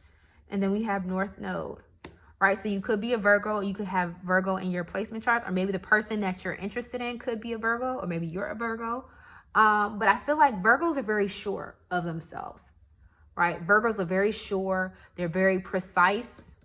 With the Seven of Knives, they're very methodical, right? And then we did have a King of Swords in reverse. So maybe it's just trusting yourself, right? But acting out of integrity, right? If any relationship or any partnership makes you question your integrity or makes you feel like you're going against your core values, then don't do it. Right? Right. But there's something destined in this partnership, in this relationship. Once again, your ancestors are coming through saying that you may be blocking a fortuitous relationship or a blessing because you're too stuck in your head. You're too much relying on your intellect and on your brain. But you need to follow your heart. And it's interesting that on this card of North Node, there is a dragon. And the Septarian stone is known as the Dragon Stone. And it talks very much about getting grounded and aligning to yourself, aligning to your ancestors, right? They're leading you on a path. They're leading you to something that you are destined to have. Right? And this dragon, it's giving me like, what was it? Daenerys in Game of Thrones, right? Like she was destined to be on the path that she was on. It was foretold. Now, granted, she didn't have a happy ending. However, the North Node represents our future. It represents the path that we are walking into. So I feel like whatever new thing that's becoming, whatever cycle is ending, it's been predestined. So don't fight it and don't resist it and don't count yourself out. And then we have SZA with passion. Like I said, there's something happening romantically here, right? And I don't think you should shy away from it just based upon how things are lining up. It's very much giving. This could be your future spouse. This could be your soulmate. This could be something that leads to you to greater abundance and emotional fulfillment in your relationships and in your family. Okay, and then for our last cards, we have some angel messages. So first we have adventure. Instead of seeing the current situation as an obstacle, try seeing it as an adventure. Explore all the possibilities. There are many more than you currently imagine. Explore all the possibilities, right? Instead of seeing things as either black or white, try to explore all the colors in between. Look at there. Wasn't I just talking about your mindset and seeing things as happening for you and not happening to you? Have fun, explore. The newness of life is what creates new life and new abundance and new opportunity, but not if you keep replaying the old scenarios time and time again, reliving the past. That'll keep you stuck. Next we have is surrender. There is no point in pushing the barrel up such a steep hill. Go back to start. What did I say? What happens after you close out a cycle? You start again. Surrender your expectations. There's an easier way. When the time is right, a new path will appear. Yes, surrender to God, surrender to spirit, put it in their hands. You thinking way too much. You trying to control the doing, the being, the outcome. This goes where you're trying to control other people, other things outside of your control. And it's causing you stress. Start from go. And pay attention to the signs that you're seeing. Follow what feels good. Your ancestors are with you. They're trying to steer you down a path to greater abundance. But you have to be open to it. Not what you think is best, but what actually is best. And the last one we have is Archangel Gabriel. You will soon receive some positive news. The channels for a clear and honest communication are now open. Keep an open heart. Speak your truth lovingly without fear. It's all love. Follow the love. Group number 2. That's what your ancestors are saying. Follow the love. Surrender. Release your expectations. Stop being so taut and so like you being too wound up, too in your head. And you're not seeing things for what they are. You're placing expectations on everything and even on yourself that may not be in alignment with your higher purpose or what God or your ancestors have for you. Okay. Well, that's all I have. Group number 2. Please like, comment, and subscribe. I hope these messages resonated with you. And if you feel called to, please feel free to pick another pile. But like I said, take what resonates and leave what does not. And I hope to see you in my next one. Bye. Hey there, group number 3. Welcome to your reading. This is a pick a card, a message from your ancestors, and I'm happy to get started with you. Okay, so if you chose group number 3, you selected the Golden Healer Quartz Heart. Beautiful stone, I love it. It's one of my first crystals that I got. And then you also selected the Tower card. Okay. So just to give you a little backstory on our Golden Healer Quartz, it's known as the Master Healer. Okay, so it's very good for aligning all of your chakras and magnifying positive energy to flow throughout your body. So it's very good for manifestation, protection, and clearing out energy. So if you're someone who comes in contact with a lot of people throughout your day, if you're a healer, light worker, it helps me a lot, especially in my therapy practice as well. So it's very good for grounding and just clearing out any negative, stagnant, or low vibrational energies from your chakras. And it's interesting that you guys also selected the Tower card because the Tower card symbolizes destruction. It symbolizes out with the old, in with the new, unexpected changes happening. Kind of like, the fall of Rome in order to birth a new nation, if you will, right? So Tower moments in our lives are very much unexpected. It's usually an upheaval of some sort, a severing of some sort, whether it's a person, relationship, or incident, or even just a state of being that causes things to crumble. But it's also a symbol of like building a new foundation. But first you have to allow certain changes and things to take place. And it may not always be pleasant, but it's necessary. So maybe for you, Pile 3, you are going through or have gone through an unexpected change, loss, or upheaval. And it's interesting with it being paired with the Golden Healer Quartz is that you may need some healing, some realignment, some clearing out of negative, old, low vibrational energy that might have stemmed from this Tower moment or situation. So maybe you need some clearing out, some realignment, maybe going to a Reiki session or healer or any sort of like spiritual healing or cleansing. Okay. So I'm going to put your card and your crystal over there, and I'm actually going to shuffle your tarot on camera. I've already pre-shuffled the deck. I'm using the Hoodoo Tarot deck, but I'm going to go ahead and start off with your tarot card first, and then we will get into your oracles after that. Excuse me. Ugh. Been talking for a while, y'all. Get that. Okay. But I got y'all. Okay, so spirit, God, ancestors, please put me in connection with the ancestors for group number 3. Then we have clear, concise, divine messages for my group number 3. Group number 3. Okay. We got the big queen.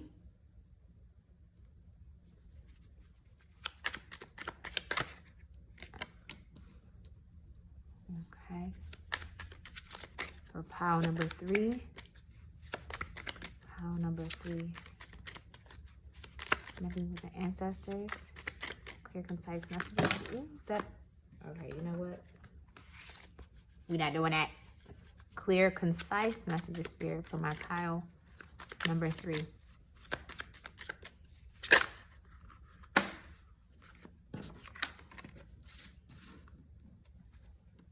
Okay. Clear, concise. All right, now. Okay. Pile number 3. Your ancestors out here acting up. Okay. Y'all need to calm down. I get it. I get it. The message is trying to come through, but I got baby hands. I can only do so much with the shuffle, okay? So clear, concise messages for the ancestors for pile number 3. We're being very excitable right now. Okay, that one flipped, kind of. Okay. My pile number 3. Pile number 3. Please connect me with the ancestors. Pile number 3. Okay. Okay, 2 of these flipped over. Okay.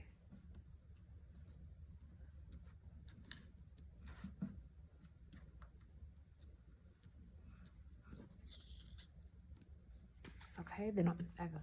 Hot diggity damn. Okay. Did you see that? Okay. All right now, pile number 3. Okay.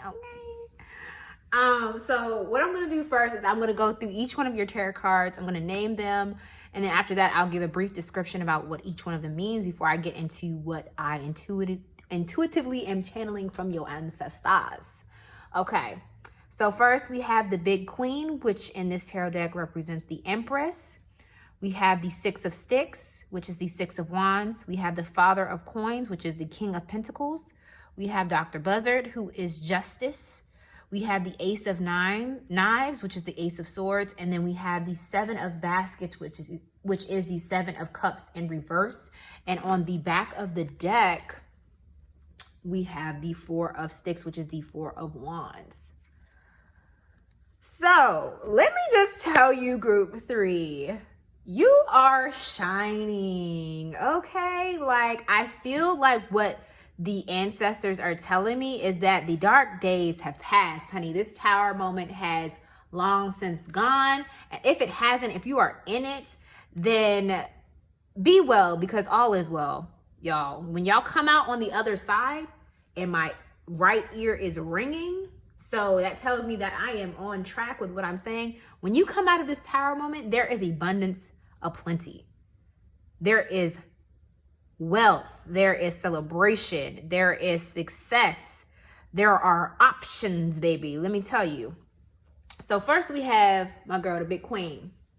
Okay. And then I'm also getting to, you all may be of Native American or just indigenous or Aboriginal descent. I was getting that from this group while I was shuffling. I'm also of Afro-Indigenous descent, and so I was just picking up on some vibes, especially with this big queen card. So if you are from Louisiana, or if you're familiar with like Creole heritage and things of that nature, a lot of what Creole is a mixture of African ancestry, Native American ancestry, and French, right? Or European ancestry. And it's all mixed together. And there's even some gypsy in there as well. And so as a part of, from what I understand this card to be, is that the big queen, she dresses up in sort of like this regalia that symbolizes this Native American god. I have to, matter of fact, let me just get the book, because I'm not doing it justice. But when I read the card, when I was learning out of this deck, it was phenomenal. So it says the Empress. Prepare the table, watch in the watchtower, eat, drink, arise, ye princes, and anoint the shield. So that's a Bible scripture. So a carnival Indian queen smiles as she displays her black hawk bucket, Black Hawk was the leader of the Sauk and Fox tribe, which is a Native American tribe in the U.S. He was a powerful warrior who was well known for his bravery in resisting the colonial encroachment on his land and way of life. A spiritualist leader from the Midwest named Mother Leafy Anderson petitioned the spirit of Black Hawk for protection in her temple. Today, many spiritualists and root workers in Louisiana and beyond work with Black Hawk to ensure victory against their enemies. Yes, so she's channeling Black Hawk, right? Which is this warrior, this chief, right, from days past, and he resisted colonization. He fought back. And so she channels him through her work and through her spirituality and dressing in his regalia and paying respects and homage to channel so that way she can bear fruit, right? Because the Empress in traditional tarot is all about birth, right? Whether it's actual fertility or it's birth of a new idea, birth of something big, of something substantial, bringing forth new ideas, new creation into the world, right? So what this is telling me, and her being your first card, is saying that you are about to birth something big. It's about to be life-changing. It's about to be substantial. And it's going to take a lot of courage and bravery for you to do. But I feel as though you are up to the task, because whatever barriers or whatever situations that this Tower moment has cleared out for you, it laid a path. It gave a spark. And what's standing out to me right now in this Tower card is this lightning strike. Even though most Tower cards, they show like the tower crumbling, but I don't really see this tower crumbling. It's being struck by lightning, which symbolizes to me like an aha moment, like an idea. Like maybe you were going through tough times and you were just down on your luck and you were feeling like, man, what the fuck? Like, what am I about to do? And then all of a sudden a spark came, an idea. And then through your bravery and courage, you're birthing it into reality. You are manifesting it. And it's going to create this abundant, lush thing. Because the Empress, she's like, the Emperor is the King of Kings. The Empress is the Queen of Queens, honey. Like when she says goes, like she's mastered the elements. She lives in luxury. She creates, right? But it's not only just for herself, but it's also for others to see, because that's what Black Hawk did, right? And him standing up for himself and him standing in his power, he inspired others to follow and seek out his guidance, even when he was long gone. So when, you know, the enslaved Africans and Creole folk, when they were in this time, right, they sought his guidance and still do to this day to find that bravery, to find that source of courage, right? And then right next to it, we have the Six of Wands, and the Six of Wands is all about celebration, right? In traditional tarot, it's one person on a horse or one guy on a horse, and these other people are standing around cheering for him to continue going forward, to continue moving forward, right? Celebrating his victory. He's on his high horse, right? And I think this is another Afro-Indigenous person in this picture as well, which is why I feel like you may have both African ancestry or Indigenous ancestry or a combination. Like there's a lot of ancestors coming through, but what they're saying is whatever you're birthing, whatever you're creating,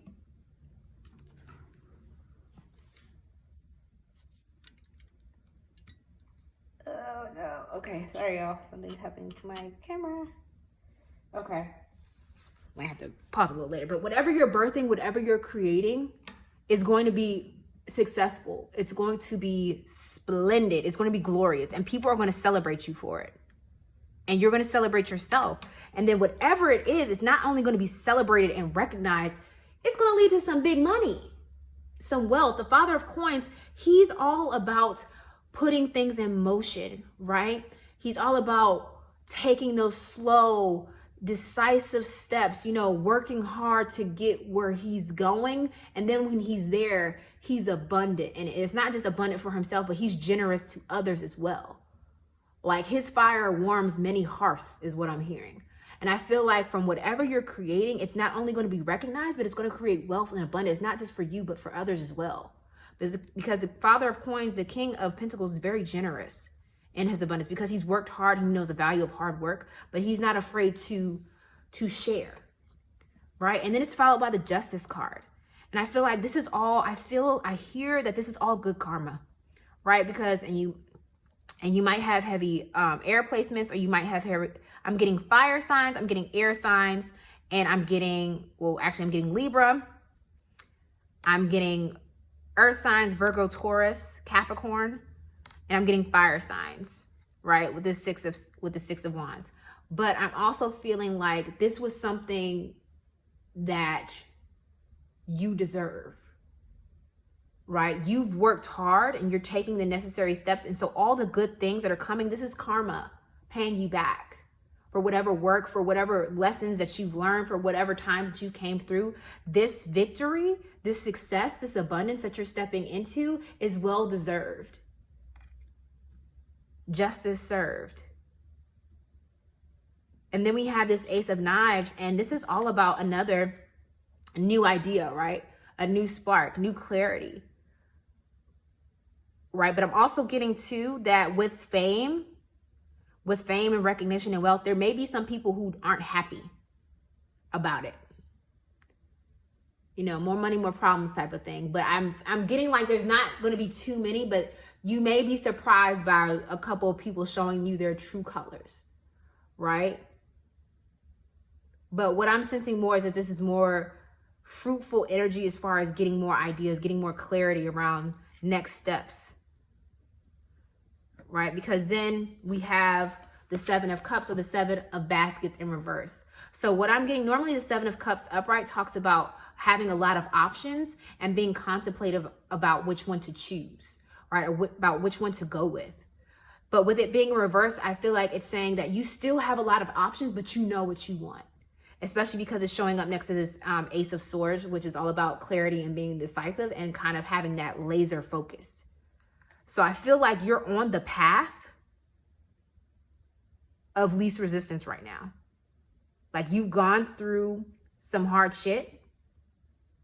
And now the universe, God, and your ancestors are leading you to abundance. Because then on the back of the deck, we have the Four of Wands, the Four of Sticks, which is all about happy home, happy life, more celebration, a strong foundation, right? Goodness in the home life, goodness in your foundation, solid, stable, happy.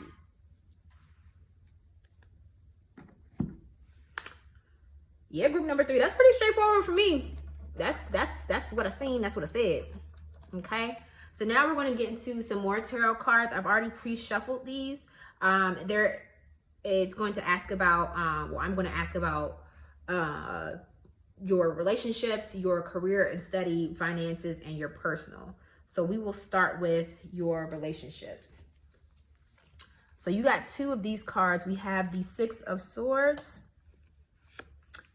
upright, and then we have the Seven of Pentacles in reverse. And then we also have the Five of Pentacles.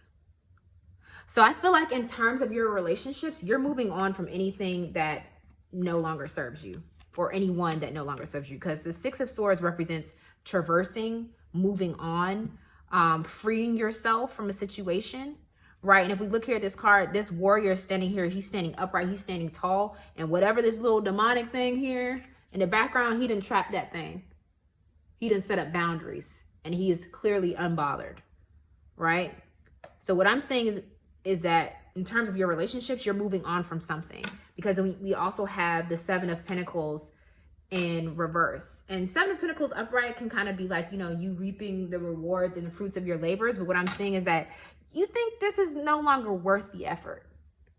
Whatever relationship this is no longer serving you, because then we have the Five of Pentacles, right? And the Five of Pentacles represent lack, right? And if we look at these 2 images too, we have this one warrior or king standing upright. He looks like a Zulu warrior or king, right? Standing upright, standing tall. And then we have this person here, bent and hunched over in a submissive position, like, you know, cowering beneath the Five of Pentacles, right? And I feel like what this is saying is that you're transforming. You're no longer going to submit. You're no longer going to be made to feel low and less than. You're no longer going to put forth the effort. The juice ain't worth the squeeze, right? You're saying no more. You're freeing yourself from any relationships, ties, or connections that no longer serve you. Period. Moving on, leveling up is what I'm hearing.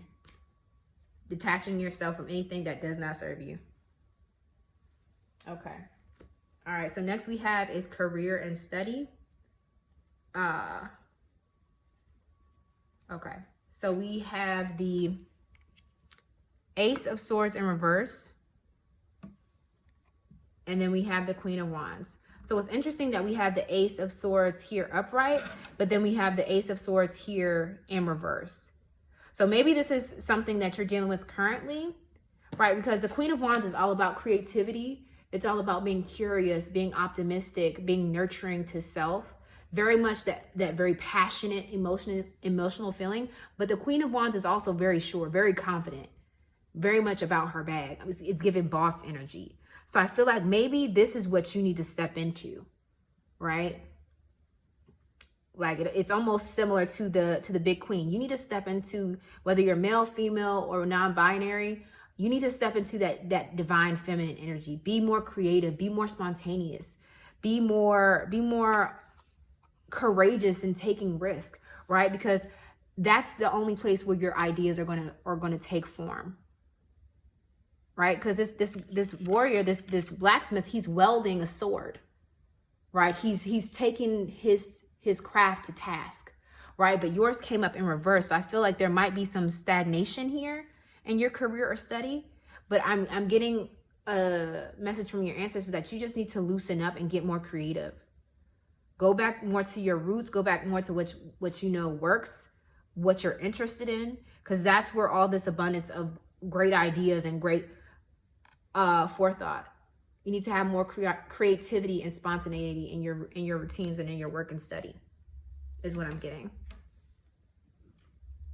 Okay, next for finances, we have the Knight of Cups in reverse, and then we have the High Priestess upright.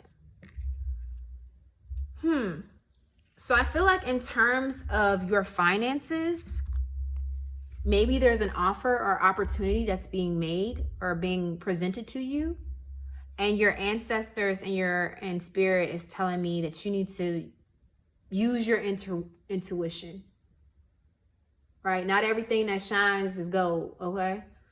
So I'm feeling like spirit is asking you, your ancestors are asking you to rely on them, connect to God, connect to source, connect to your ancestors to be clear about what it is that you want. Because we have the Seven of Cups here. So maybe there's an offer that you are unsure about, but in order to gain that clarity, to be sure about which direction you want to take, you're going to have to rely on your gut, on your intuition. Because not everything is going to be taken for face value. And so, and like you're moving out of this energy of putting forth energy and effort to things that don't serve you. So make sure that whatever this offer is coming correct. Whatever this opportunity for financial gain is coming correct. So whether it's a job, a new job, and they're offering you salary, or you're negotiating a raise, whether it's a partnership or collaboration with someone, making sure they're giving you your just due, right? Because you have big fortuitous energy here. And so, like I said, there might be some people that see that and they want a piece of that. They want to be a part of it. They want to ride on your coattails, but you have to be discerning. You have to be clear who's just here for the show, but they're not trying to be in the trenches with you. Right? So I'm hearing trust your intuition when it comes to finances, when it comes to money plays, but also be discerning in your relationships as well. Going back to that. Okay, and so for personal, this was very interesting with you all because you got the King of Swords, you got the Queen of Swords, and you got the Knight of Swords. All came out together. And mind you, I shuffled this deck. I was shuffling and shuffling. So the fact that all three of these came out in succinct order was very fascinating to me. So what this is telling me is that you're definitely stepping into your boss power. Right? Because the Suit of Swords is all about the mentality, right? So you have boss-like mentality. Like you're clear on what you want. You're intelligent. You're discerning, right? You're very much, I love the Queen of Swords because she done been through some shit. And she ain't going to take no shit from nobody, right? And then you have the Knight of Swords, which is all about self-discipline, persevering, being diligent in your work. Right? And you have all those aspects, right? But be careful though, because too much swords energy without balancing that creativity, without balancing that warmth can come off very cold, can come off very cutthroat, can come off very, short-sighted, right? Which is also represented in this Seven of coins in reverse. You don't want to come off as like somebody who's willing to do anything to anyone or to do anything to get what they want, right? Like, yes, you want to persevere. Yes, you want to be confident. Yes, you want to be diligent and disciplined, but it has to be balanced, right? Even give and take. Don't be too much about your bag, too much about yourself that you ignore the people that are there supporting you, that you come off rude or stank, that you are just, not doing good business or being a good person. You just worrying about yourself, right? And some people might say, well, right, yeah, I want to worry about myself. But yeah, when you look around the room and you ain't got nobody that's here going to bat for you because you done severed all ties, right? Just like there's plenty of people that have money that are very unhappy with their life because they've let other areas of their life crumble for the sake of the mighty dollar. And money is neutral, so it has nothing to do with money itself, but it's all about their mindset and mentality of how they go about getting it and how they maintain their relationships and where they put their values, right? So I think this is just ancestors reminding you that while you're going about building your success and birthing this new creation, is to be mindful of how you're treating others, right? Because then we also have the Three of Wands in reverse, right? And the Three of Wands is all about expansion and new horizons. So I'm getting that. Don't be narrow-minded. Your word ain't stamped, okay? Like, don't be so closed off to advice or assistance or looking at things through other perspectives just for the sake of being right, just for the sake of being the boss, right? It's all about collaboration, co-creation, not just with other people, but with Source and God, like being open, right? Because that's where the true abundance is going to come, right? A happy home isn't just when one person, right? Everybody eats, okay? All right, moving on. All right, we're going to get into the oracle cards. So first we have number 2 with Estan Natlehi. I try my best. Turquoise changing woman. So that's why I was saying I feel like you have some Aboriginal, Indigenous, or Native American ancestry in your lineage because it's been coming through very strong. And then we have number 37, Diamond Tiger of the Black Moon. Second chances bring success. So like I was saying, like big success, like in Native culture, turquoise represents, a gift from God, right? It represents abundance, health. It's very much in line with our throat chakra, right? It's third eye, too, like she can see ahead, right? So I feel like I want to read this from the actual book, right? Let me see. Right. I am the turquoise moon mother, and I come to you now with a message of change. This may be change that you want or change that you fear, but either way, I will show you how to use this change to become stronger, wiser, and more empowered to fulfill your divine destiny. Do not fear the changes around you and within you. Trust in the timing of what is happening in your world. Change is upon you. It is essential for your continued growth. You do not need to fear it. As you allow for this change, remain steadfast in your inner spiritual connection, as this will give you courage, trust, peace, and reassurance. You will find ways to navigate the shift so that your life improves through the process. If you are thinking of making a change, you are encouraged to do so without trying to force it. Be open to do your part to the best of your ability, but also attune your sense to the divine timing, asking the universe for help and allowing life to unfold according to distinct rhythm of creative, loving intelligence. Yes, loving intelligence is what I was getting over here, right? So, like I said, this tower moment indicates change, whether it's unexpected or planned, right? And it's from this change that your ancestors are saying that this is destined, this is divine timing at work, and you're going to be fruitful in this.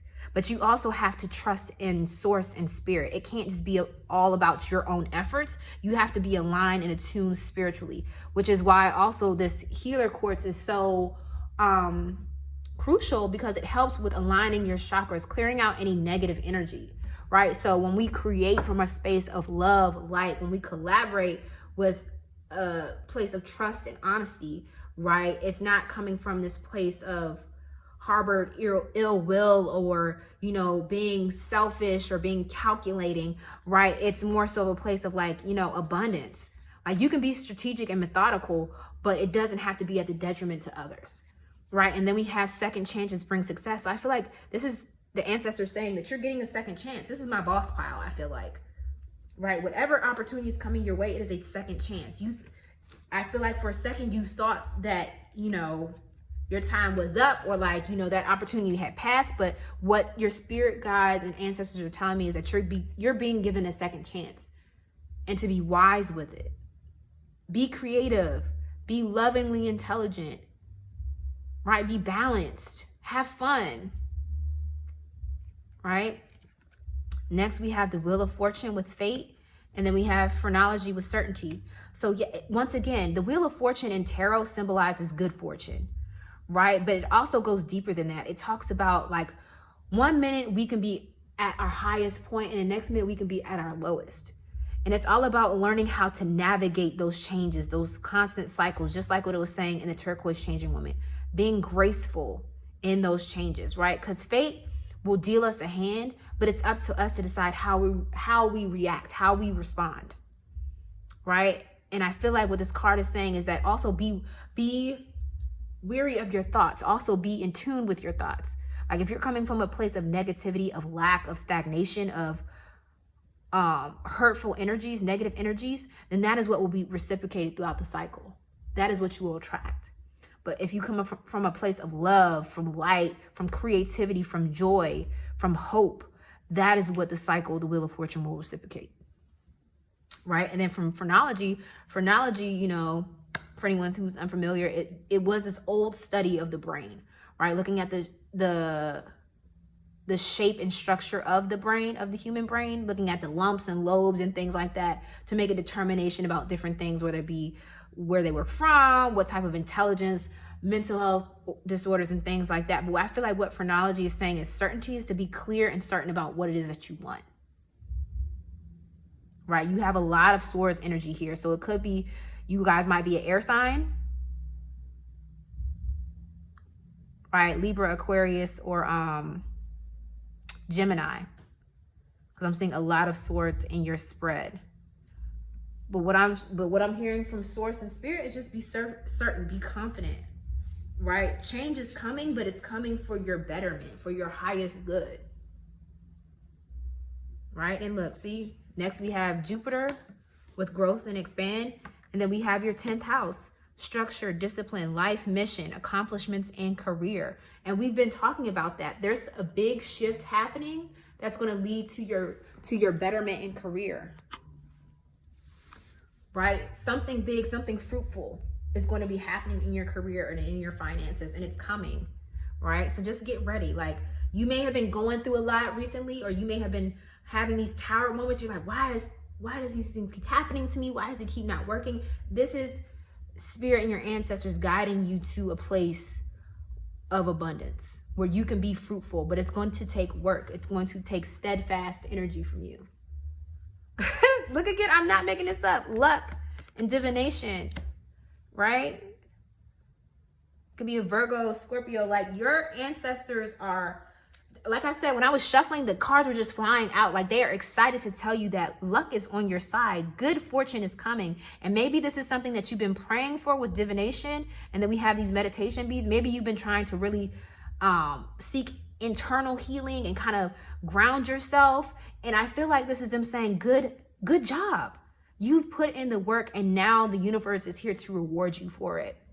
Something big is going to happen, because we have 3 and 1. You could be 31. We have 3 and 1 equals 4, right? And 4 represents stability, right? You have the 4 of sticks. It represents a solid foundation. I feel like this is a new foundation that is being made for you. And then we have 1 and 4, which reduces to 5. And 5 is all about change. Divine timing, right? Then next we have City Girls, Will Hustle, and Cardi B with personality. And if we know anything about Cardi B and City Girls, they took off, right? Especially with Cardi B, like, she went out against the odds. Like, she literally is an inspiration story that I will always cling and hold dear to my heart, because she had everybody selling her short, telling her what she could and could not do, right? Pinning her as this one type of a person. Oh, she's gonna be on this show forever. Oh, she just a ghetto hood rat bird, whatever. But look at her now. The world knows Cardi. She is one of the best female rappers in history. I said one of, don't try and come for me, okay? One of the best female rappers in history. Why? Because she was sure of herself. She was certain of what she wanted in her goal, and she was diligent in that, right? But she didn't go about that in a negative way. She didn't come out the side of the neck talking about nobody. She didn't try to curve anybody's right to shine. She just stayed in her own lane. Right? She stayed in her own lane and she got what she deserved. She put in the work and she got it. Even in her relationship, people had so much negative shit to say. Hey, it's her relationship, but she worked hard to make sure that her and Offset stayed together. She's a great mother to her children, right? She works hard for that. And so she's reaping the rewards. Same thing with City Girls, right? They hustling, right? They out here despite what anybody's got to say. They created a movement, right? Everybody talking about having a City Girl summer, right? They're confident, they're bold. And look what they hold. They got money. Money is coming in. Wealth and abundance is coming in. This is your time to shine, right? And for your final card, we have, I am the attractor of my every experience. Number 8, abundance. How fitting, right? You are meant to live an expansive, exhilarating, good feeling experience. It was your plan when you made the decision to become focused on your physical body in this time-space reality. You were born knowing that you are a powerful being, that you are good, that you are a creator of your experience, and that the law of attraction, the essence of that which is like unto itself, is drawn, right? Is the basis of the universe, and you knew it would serve you well, and so it has. And so it has, right? You are of and without source. Source, God, is all around you, and you are not apart from that.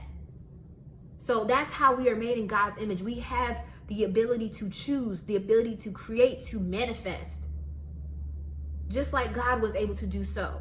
All is well, and so it is. Your ancestors are saying your time is coming. Step into that, lean into that power, recognize your power, because the abundance is here. The abundance is clear. You are having a serious level up moment, right? And it's because you're staying true to who you are, staying true to the dream. Don't give up, because your tide is coming in for sure. Okay, my group number 3s, love you so much. I'll check you next time. Bye. Hello, group number 4, and welcome to your reading, message from your ancestors. I am so happy to be with you at this time, and let's get started. So if you selected pile number 4, you chose the Dalmatian Jasper crystal with the Empress card. So just getting into a little bit about the crystal first. So the Dalmatian Jasper is known as the Stone of Joy. It helps to connect with your inner child and help to release any past feelings of anger, resentment, or hurt. It helps with openness and expression of yourself, as well as protection to help dispel any negative energy that might be within or surrounding you. So it really does help with balancing your yin and yang energies.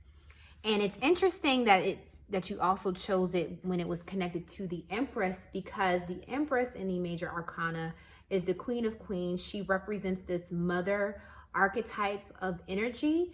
The Empress represents fertility, whether it's in the literal sense of giving birth or conceiving, or in the metaphysical or metaphorical sense of creation, of giving birth to a new idea, a new project, springing something into the physical, right, from the emotional or mental realms. So, you know, someone in this group may be expecting, maybe trying to get pregnant, or maybe even, you know, wants to work with children or has some ideas surrounding children, because the Dalmatian Jasper also talks about having like that childlike innocence. So it could be maybe that you also want to birth a new idea, create something new, something fun, something that you haven't explored before, in hopes of bringing back that joy, that spark in life, that innocence, right? And of course, you may be wanting to rid yourself of any negative or past energies that might still be remaining stagnant around you or in your being. Okay, so I'm going to be honest with you, pile number 4. I had already started recording, quote unquote, recording your video, but then the video stopped unbeknownst to moi. So for all the readings that I've been doing, I've been shuffling the tarot live in your video. However, since I had already started with your reading before, it just had not recorded it. I already have your cards out here. So I'm just gonna lay them out like so. They were shuffled live, but then the video stopped and then it didn't save. So things like that happen, unfortunately. But I am determined to get you your reading today, okay? Nothing is going to stop me. I will chuck this iPhone first before I stop. Okay, so I'm gonna go through naming your cards that you have, and then I'm gonna explain a little bit about what each of them means, and then I'm gonna tell you intuitively what I am channeling from your spread. So pile number 4, I definitely feel that you are my feeling pile. That you're my healing pile. You definitely have a lot of feminine energy here. So I'm getting that it could be a feminine ancestor, whether it be a passed on mother, grandmother, aunt, or, you know, way back ancestor who has strong divine feminine power. Because there's a lot of that motherly type nature within your spread. Okay. So first we have the 3 of coins, we have the 6 of coins, the 3 of baskets, which is the 3 of cups. Sorry, 3 of coins is the 3 of pentacles, 6 of coins is the 6 of pentacles, 3 of baskets is the 3 of cups, the 2 of sticks in reverse is the 2 of wands in reversed, the 7 of sticks is the 7 of wands upright, the mother of baskets is the queen of cups. And then on the back of the deck, we have the 3 of knives or the 3 of swords. Okay. So the reason I feel that you're coming upon some sort of healing, just taking in what I mentioned about the Dalmatian jasper, about it being kind of like this healing and protective stone of bringing forth more joy, more innocence, more childlike play into your life, while also expelling the negative vibrations, you know, clearing out any past resentments, past hurt. That's what this energy is kind of giving me. Starting with the 3 of coins, it's a beautiful picture. You may have gypsy in your ancestry or anything of that archetype. Maybe your past ancestors dabbled in the occult, whether it's witchcraft, spirituality, hoodoo, voodoo, any type of spiritual practices linked to African, indigenous, or gypsy ancestry. But what I'm getting from this 3 of coins, so the 3 of pentacles typically marks like collective cooperation, right? Or teamwork, or being a part of a group effort. And I feel like what this 3 of coins is saying is that you are not alone in this healing process, and that you need to reach out to your support system, whether that be in the spiritual realm, whether it's God, your ancestors, spirit, the universe, or if it's in the physical realm, looking at your supportive network, looking at your tribe, your family, your friends, even reaching out for any professional support that you might need. That's what I'm channeling here. It's kind of working together, right? And you're a part of that puzzle. You're a part of that piece, right? But I'm getting from your ancestors is that you're not having to do this alone, right? Because then with the 6 of coins or the 6 of pentacles right next to it, this is giving me very much like law of attraction energy. What you put out is what you will receive, and be open to receiving, because then from a place of receiving, you are able to give, right? There is not one without the other. And whenever I look at this whenever I look at this card, I always hear that song, Grandma's Hands, playing in my head. So this might be a grandmother that's trying to reach out to you. And then if you look closely, there's a lot of luck in this card. So Mama got on the 4-leaf clover ring. She got the $2 bills in her hand. She got the 7 on a dice. And then I'm not sure what that other ring is, but it reminds me of a serpent's head in a way. And so in spirituality and other cultures, the serpent represents divine femininity, like divine feminine energy, fertility, transformation. So what I'm getting is that luck is on your side when it comes to this healing. And once again, I feel like your ancestors are saying you are going to be given a gift, right?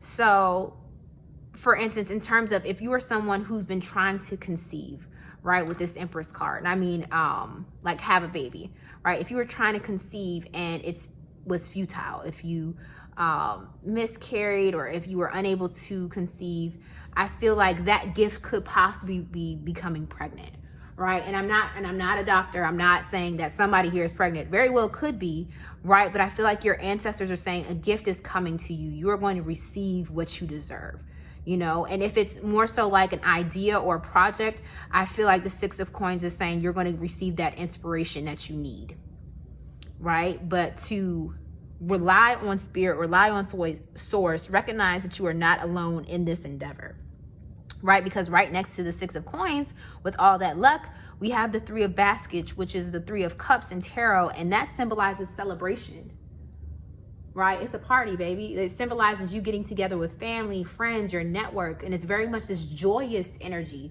A lot of times the Three of Cups symbolizes, you know, people drinking and people having fun, turning up.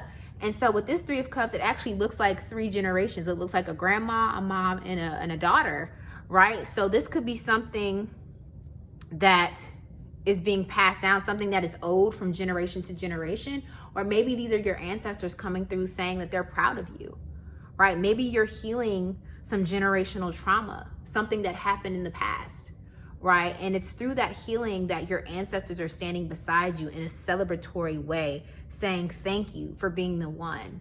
We're proud of you. We're with you. We're celebrating this healing that you're going through, right? And then we have the Two of Sticks, which is the Two of Wands in reverse, right? And this is your only reverse card in this spread. And so traditionally, the Two of Wands upright symbolizes expansion. It symbolizes making a choice, going down a road, right? Changing your perspective, changing direction, changing path, right? Expansion. With this being in reverse, I feel like this expansion, this going down another path is internal. It's more so an internal journey than it is an external one, right? And then it's followed by the Seven of Sticks upright. The Seven of Wands in tarot kind of represents like this, so it has a positive and a negative side, right? As do all tarot cards, right? So in the positive, you know, it's about setting up boundaries, about being sure in yourself and being willing to protect yourself against all odds. Even if you're up against opposition, being strong and being emboldened to protect yourself and set up boundaries. In the negative, right, or in the shadow side, it could be you're very defensive or very sensitive at this time to any outside stimuli or outside influence, right? So I think what your ancestors are saying are just be gentle with yourself, right? Not to be too hard on yourself or be too closed off from other people, because they want you to seek out support if you need it. So, we're doing the battery thing again. Sorry, y'all. Okay, I'll try to keep an eye on it. So if you need support, if you need help, don't be defensive about it. Don't be closed off or closed-minded. Seek out support, seek out help, because luck is on your side and your ancestors are with you, right? And then it's followed by the Queen of Cups. And the Queen of Cups is all about that loving, motherly, compassionate energy, right? And I feel like this is your ancestors reaching out to you saying, you're doing well, you're closer than you think, right? And she has this kind of like this calendar behind her, or bingo card rather, right? And it's kind of saying, you know, this is just, it's just chance, it's just luck, right? All you need is a bit of luck. And I feel like they're throwing it your way. You only need to take their hands. And it's funny how the hand is emphasized in this image, and as well as the Six of Coins. So I feel like your ancestors, your God spirit is reaching out to you saying, take my hand, I'm with you. We are with you. Don't shut us out. Don't close us off, because we are with you to help you through this healing process, right? Because then on the back of the deck, we have the Three of Knives, which is the Three of Swords, which in tarot represents sort of like heartbreak, betrayal, feeling hurt, right? But it also talks about the healing of that pain, the healing of that heart, of that wounded heart. It's giving me like wounded warrior vibes. Like you are much stronger than you think, but it's also okay to need help. in that strength, because asking for help also takes strength as well. Okay. All right, pile number 4, we're going to get into your other tarot cards. I've broken this down into talking about your relationships, career and study, finances, and your personal. Okay, so for your first tarot, we have the 3 of Pentacles, the 3 of Coins again, right? For relationships. And then we have the 8 of Swords and then the Queen of Swords in reverse, right? So I feel like what this is saying is that, I'm gonna start with this 8 of Swords. You're very much trapped in your own mindset. You're very much allowing negative thoughts and negative thinking limit your abilities to free yourself. Like I said, this is gonna be more so of an internal journey, of an inward journey, inward transformation. And I feel like you are limiting yourself by the way you're thinking throughout your thoughts.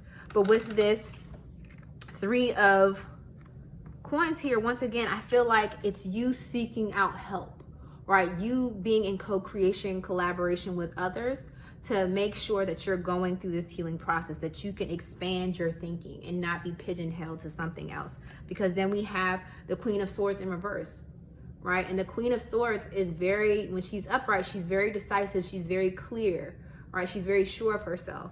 And I feel like in your relationships or in your connections, you might be holding yourself back or closing yourself off or being defensive with other people when they're actually there to help you.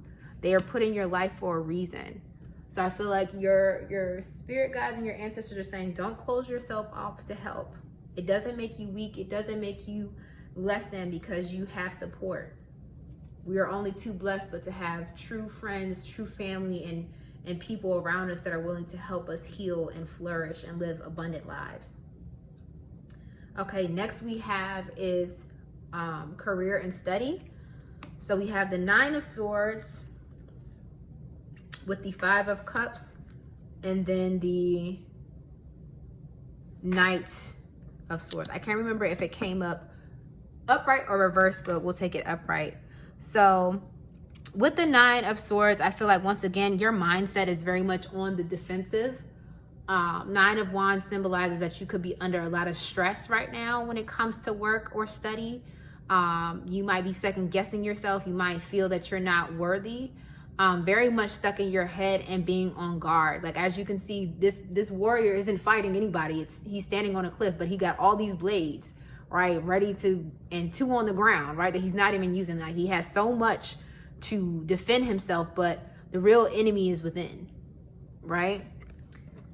And then we have the 5 of Cups and the Knight of Swords. And I feel like this is saying, with the 5 of Cups, is saying, release what no longer serves you and take what does, right? Take the 3 cups that serve you, that are best for you, and then the ones that don't, leave them there, leave them alone, right? And that all comes from a place of understanding emotional healing. Like sometimes we have to purge, sometimes we have to release old habits, old people, places, things that are no longer serving us, so that way we can move forward, so we can lighten our load, right? And then we have the Knave of Swords, and this is all about the Knight of Swords. This is all about like self-discipline, right? So maybe you need to become more disciplined in your studying or at work, maybe establishing better boundaries for yourself when it comes to work and study, having better routines, right? Out with the old and in with the new. And this might require you to, once again, seek help from somebody else, somebody who knows how to do it. Maybe a coach, maybe a mentor, maybe a therapist, right? Maybe you're so overwhelmed that things feel like they're snowballing one into another. But I feel like with what the previous spread was saying, that it's more so your mental and your emotions that are keeping you tied down. But to seek out help, whether it be through spirit or whether it be in the physical world, to help you heal those old wounds, right? Because you're capable of having that healing. Okay, next we have is finances. We had the Queen of Cups in reverse, and we have Justice. Okay, so I'm hearing with finances, maybe you're doing something that's not serving you, right?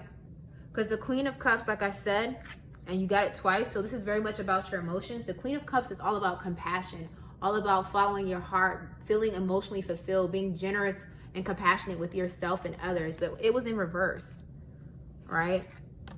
Followed by the Justice card. Like maybe you're weighing your options about your finances. Maybe you're stressed out about money, and so you're feeling like you're having to do things because you have to, not because you want to.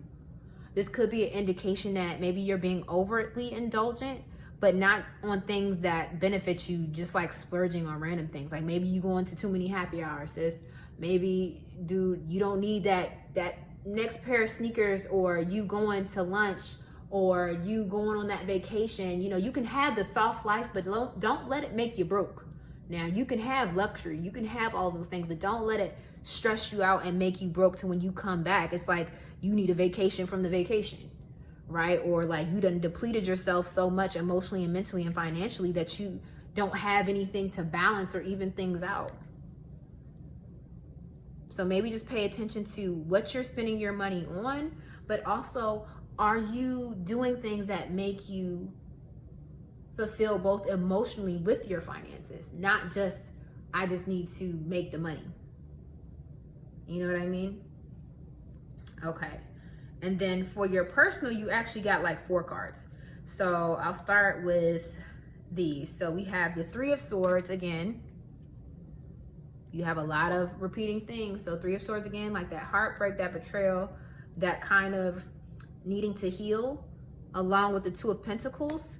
So maybe you're trying to juggle a lot of things in life, maybe the personal with the professional, internal with the external, spiritual with the metaphysical. Like you have a lot going on, right? And I feel like it's causing you distress. Cause like look at this, look at my guy's face.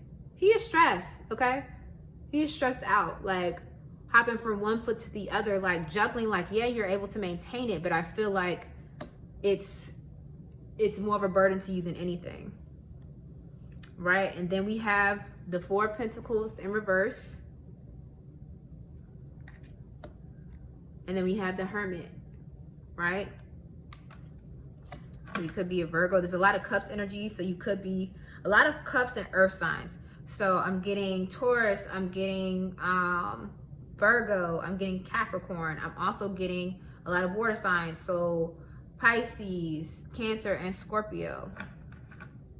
That may not be your sign, but you might have it in your natal chart, right? Because what I'm saying here with the 4 of Pentacles in reverse is saying that you're feeling very unstable financially, right? Something at home is not quite what it needs to be.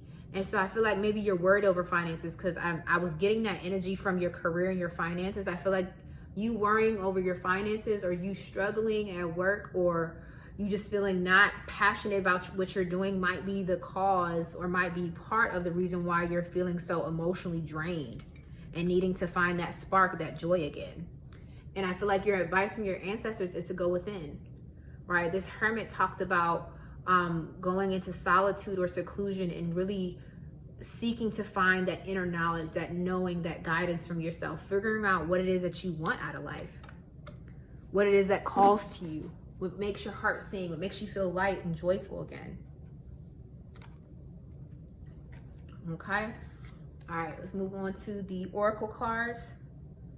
So we have number 14, Clan of the Wolf Heart. We are the ones we've been waiting for. And then we have number 8 with Yuluka Vahana, Grace of She Who Rides the Owl. Right, so I want to start here because we have number 8 with abundance, infinity, right? But it's also, I want to recognize this owl because owls symbolize knowing. They symbolize wisdom, knowledge.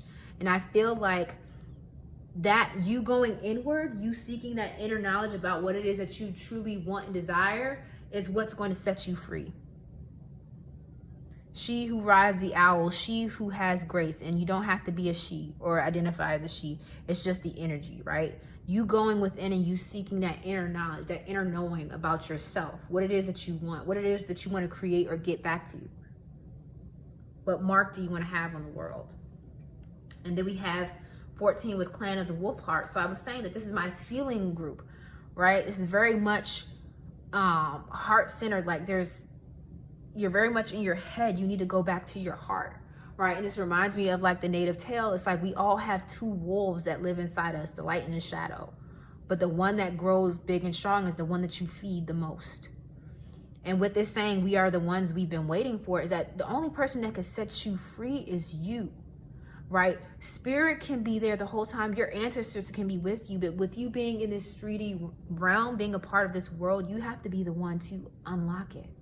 You can be given the keys, but until you stick the key in the lock, it's going to forever remain closed. Until you give yourself permission to free yourself, that you want to start over, that you want to heal by any means necessary, it's not going to happen. Right? And 1 and 4 reduced equals 5, and that's change. You have to be willing to go forth and have that change. Okay? Your next oracle cards are Wheel of Fortune with Fate, and then Oracle with Wisdom again.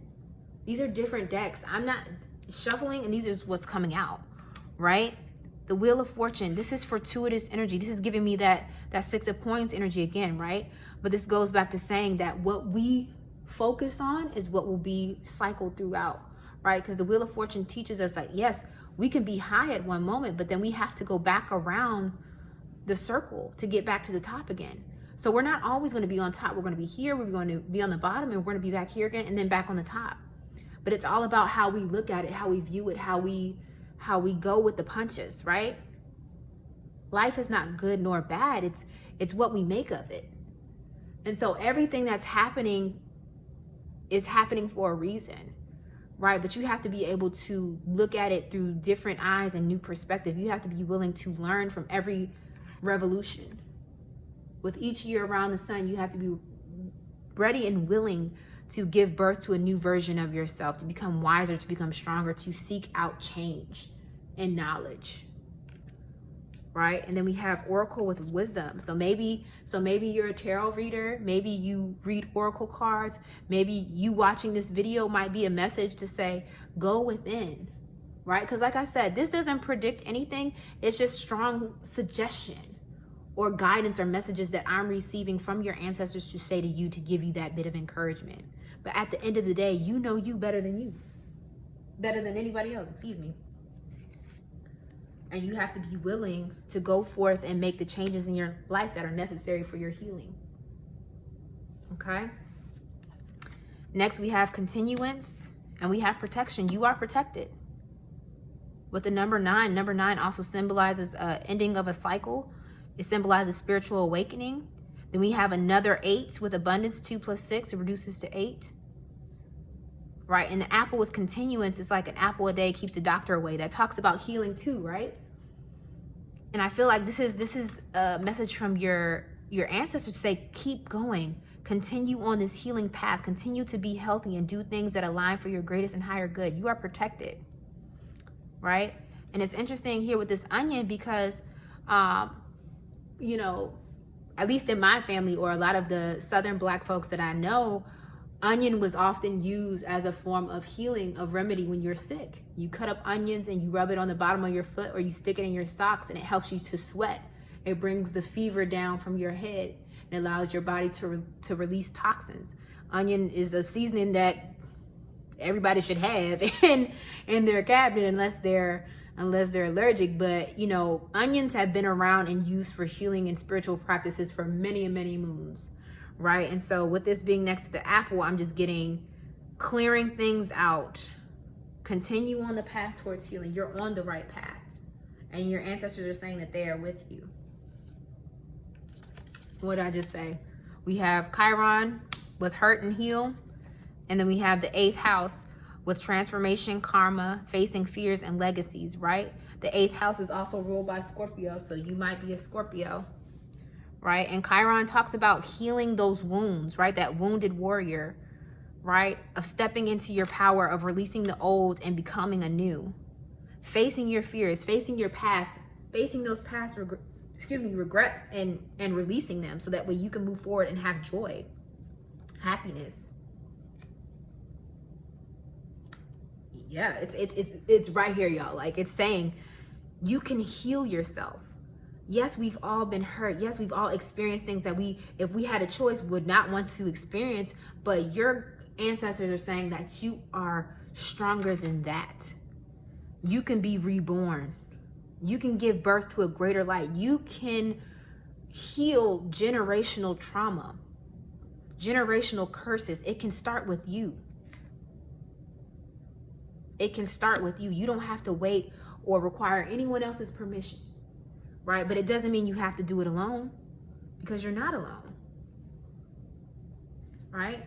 Then we have Jean Grey with versatility, and then Nikki D with order, right?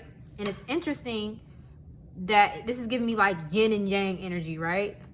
Like the yin energy with that receiving, that being flexible, right? That being fluid, that being able to go with the flow, with this versatility to bend and to allow things to be, to surrender, right? But then with Nikki D, we got the order, right? It's giving me that yang energy, kind of like you setting up your boundaries, you being able to make the call, make the decisions, do what's best for you. Plan your schedule, set up your boundaries, make those connections, right? So I feel like there's also a call to heal and balance out the divine feminine and divine masculine energies. I want to read, let me see how much time I got on the clock. Okay, I want to read some of these as well, because I feel like there's messages here for y'all. Okay.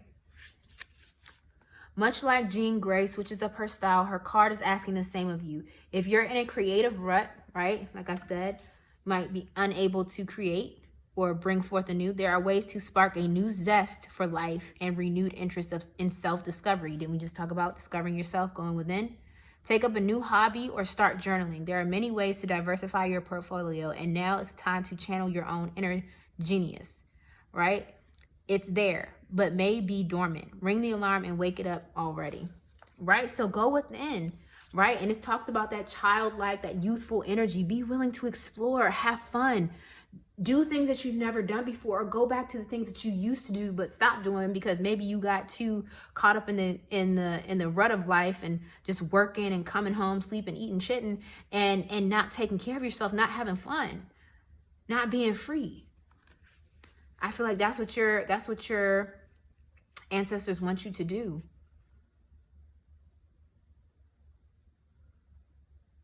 Yeah, and with this order card, maybe you need to clear out your space. Maybe the clearing is not just about your internal state, but maybe looking at where your personal space is concerned. So cleaning out your car, cleaning out your office space, your bedroom, taking them clothes out the basket. I know I need to, right? Clearing that clutter so that way you have time and space to breathe, to feel, to explore and express new things and new ideas. Yeah. All right, I'm going to pull some final cards on camera. These are let go cards. I love the artwork on these. Your spirit guides, ancestors for group number 4. Lie in the sun. You see that? Lie in the sun and feel warmth in your heart. What does the goddess of the sun ask for you? So maybe get outside, right? Whenever I think about the sun, I think about the sun tarot card and the sun card in tarot, and it's often represented by a child, right? Very youthful energy. Okay. Very youthful energy. All right. Clear, concise messages for group number 4, spirit, group number 4. Clear, concise messages for group number 4. Okay, and I want to show you what the back of these look like. The art is so pretty. Okay, this one is let go of all limitations. You are creating a goddess through living your life. Who is she? Right? So maybe you're giving birth to yourself. Maybe you're giving birth to your true self. Except you don't lack for anything. The whole world belongs to you. Yes, there's nothing that you can't do and that you can't have. You got to change your perspective, though. You got to understand that you have all the power. You have everything you need within you. And that your ancestors, your spirit guides, and God are here to support you 100%. One more card, spirit, for group number 4. One more let go message for group number 4.